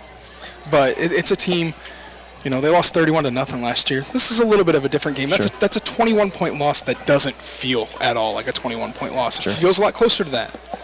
All right, Brunswick Ice Center post-game show. Let's take a quick timeout. We'll come back. We'll check stats. We're going to maybe try to get a word with Casey Moeller as we roll on with our Brunswick Ice Center post-game show here on DCTV Sports.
Welcome back here. Final score 35-14. Liberty Center, your winner here tonight, as our Brunswick Eye Center post-game show rolls on. Josh Bush and Brent Rowden, as we will eventually get down and have a chat with winning head coach tonight, Casey Moeller. But let's take a look at some final numbers here tonight from this one. Looking at the Tinora side over here, that heavy dose of running the ball. They also threw the ball a little bit, but we ended up with 28 rushing yards for Mr. Gusweiler. Ended up with 2 touchdowns, and mixed in there both the touchdowns for the Rams. Spread out the rest of the way around. You look down at the success they had throwing the ball, stemmed all in the first half, with Graziani nailing on 132 yards. Spread out the receivers. Radzik had 50 on a couple catches. Gusweiler had a couple catches too as well for 24. Ackerman a big catch for 42. Going over to the Liberty Center side, it was a run, and more run. A little bit, if we jump to the passing game, which you see, Miller was able to complete on 4 passes for 94 yards, all 94 yards. He also added 6 on the ground, but it was the big two Cruz carriers. Colton Cruz ended up with 87. Trenton Cruz ended up with 66. Waylon Wentz also 21 yards, so they mixed up a lot in there. A couple of the second-tier guys ran through as they brought in the second unit. But overall, just a good, clean performance and good play on both sides. You look at, I was really able, Tyler punching in a couple, the 2 touchdowns as well. Helps them on that side. For Liberty Center, you got a host of Tigers tonight. I'll throw something out here first before we get into that, but because they don't get enough love. But the offensive line, those guys, Liberty Center, I tell you, when you've got 6'4", 265, 6'2", 230, you got 5'11", 220, 5'11", 200, and 6'1", 240. You saw what they could do when this game started to carry on. They had their way about them in the trenches. Yeah, they did. You're right. We don't say the names all that much, but you saw tonight how important they were. They drove that entire second half and just drove up and down the field, anchored by that offensive line. Both Cruz backs were able to, pick up yardage really at will. So looking at the backs then, the Cruzes had a great night, but I think Colton Chambers tonight had that, it set the tone for the game. Yep, absolutely. I think that's a big play, and he had 4 catches for almost 100 yards. That's a heck of a game at this level for a team that doesn't throw the ball a whole lot. I think it's impressive. Colton Chambers will be our player of the game here tonight as we are winding down our Brunswick Eye Center postgame show. We'll take another timeout and wrap things up when we come back. You are listening to our Brunswick Eye Center postgame show on DCTV Sports.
Welcome back to Justin F. Kressel Stadium, Josh Bush, as we are winding down with our Brunswick Eye Center post-game. And again, a big win here tonight for Liberty Center as the Tigers knock off Tinora 35-14. We've sent Brent down onto the sidelines, or onto the middle of the field, to hopefully get a couple of words with Casey Moeller, the head coach of the Liberty Center Tigers. And obviously, after a big win like this, everybody wants to talk to the head coach. So we'll be sending it down to Brent here in just a few seconds to get some closing words from Coach Moeller. But, you know, again, this is a team that you look at with the Liberty Center Tigers who, again, they started this game. They started this season coming off a beautiful win. They had their most wins in the entire year. Last year, they set a school record with 14 wins. They had their 8th regional championship, and they win here tonight 35-14, winning the 29th meeting between these two teams and taking a even bigger commanding lead in the series, 23-6. We've had down to the sidelines with Brent Routon as he's been with the winning coach, Casey Moeller, Liberty Center Tigers, and we will send it out to Brent as we talk to Casey Moeller. Field with Coach Casey Moeller. Just want to talk to you real quick about coming off a First half, I thought the second half. In terms of adjustments made at half, what was the mode like in the locker room, and you know, how were you coming out and rallying the guys up to get going? You could definitely see a dramatic change coming out in the second half and really controlling the line of scrimmage and so forth. Well, we cleaned up some blocking assignments where we were making some mistakes, simple things that, we shouldn't do, but once we got those cleaned up and we got the backs reading those blocks a little bit better, hitting the holes where they were, our offense kind of took off, and then we made a couple plays in the pass game that loosened them up, I think, a little bit, and it really helped us generate some points there, and then our defense fed off of that as well. Absolutely. Just talk real quick, a couple things on, made the adjustments in the second half. What are still a couple of things you're going to look to improve on this week in practice going into next week? Well, we made some special teams miscues that we got to really clean up. Offensively, we had, some bad quarterback center exchanges and things like that, as we go on, we can't do. We've got to clean that up and hopefully just get better. Great. I just wanted to knock a few out and say good job and congratulations on the win. And I appreciate everything, we appreciate everything on your behalf, and, good job tonight. Thank you. Thank you. Comments of Casey Moeller, Liberty Center head coach, and we appreciate Brent for getting us taken care of down there on the field tonight. And again, we want to thank Coach Moeller for taking a few minutes to visit with us here after the post game. It's going to do it here from Tinora High School tonight. Liberty Center wins the 29th meeting of this one, 35-14. I want to say a big thanks to Jake Essig, who joined us at halftime, and also for all the hospitality here tonight. Definitely a fantastic job. I would imagine this is his first big hosting of any events here at Tinora, at least a Friday night football game, that's for sure. I want to thank our producers up here in the booth, doing a great job. I've had to look at the back of your head the entire night, but that's okay. It's okay. At least you're not thinning too much. But for Brett Roughton, this is Josh Bush saying goodnight from Tinora, where the Rams fall to Liberty Center tonight, 35-14. Join us next Friday night. We'll be back in action as we head back to Fred J. Brown Stadium. We'll be at Defiance as the Bulldogs will open up Western Buckeye League play against Wapakoneta. This has been High School Sports on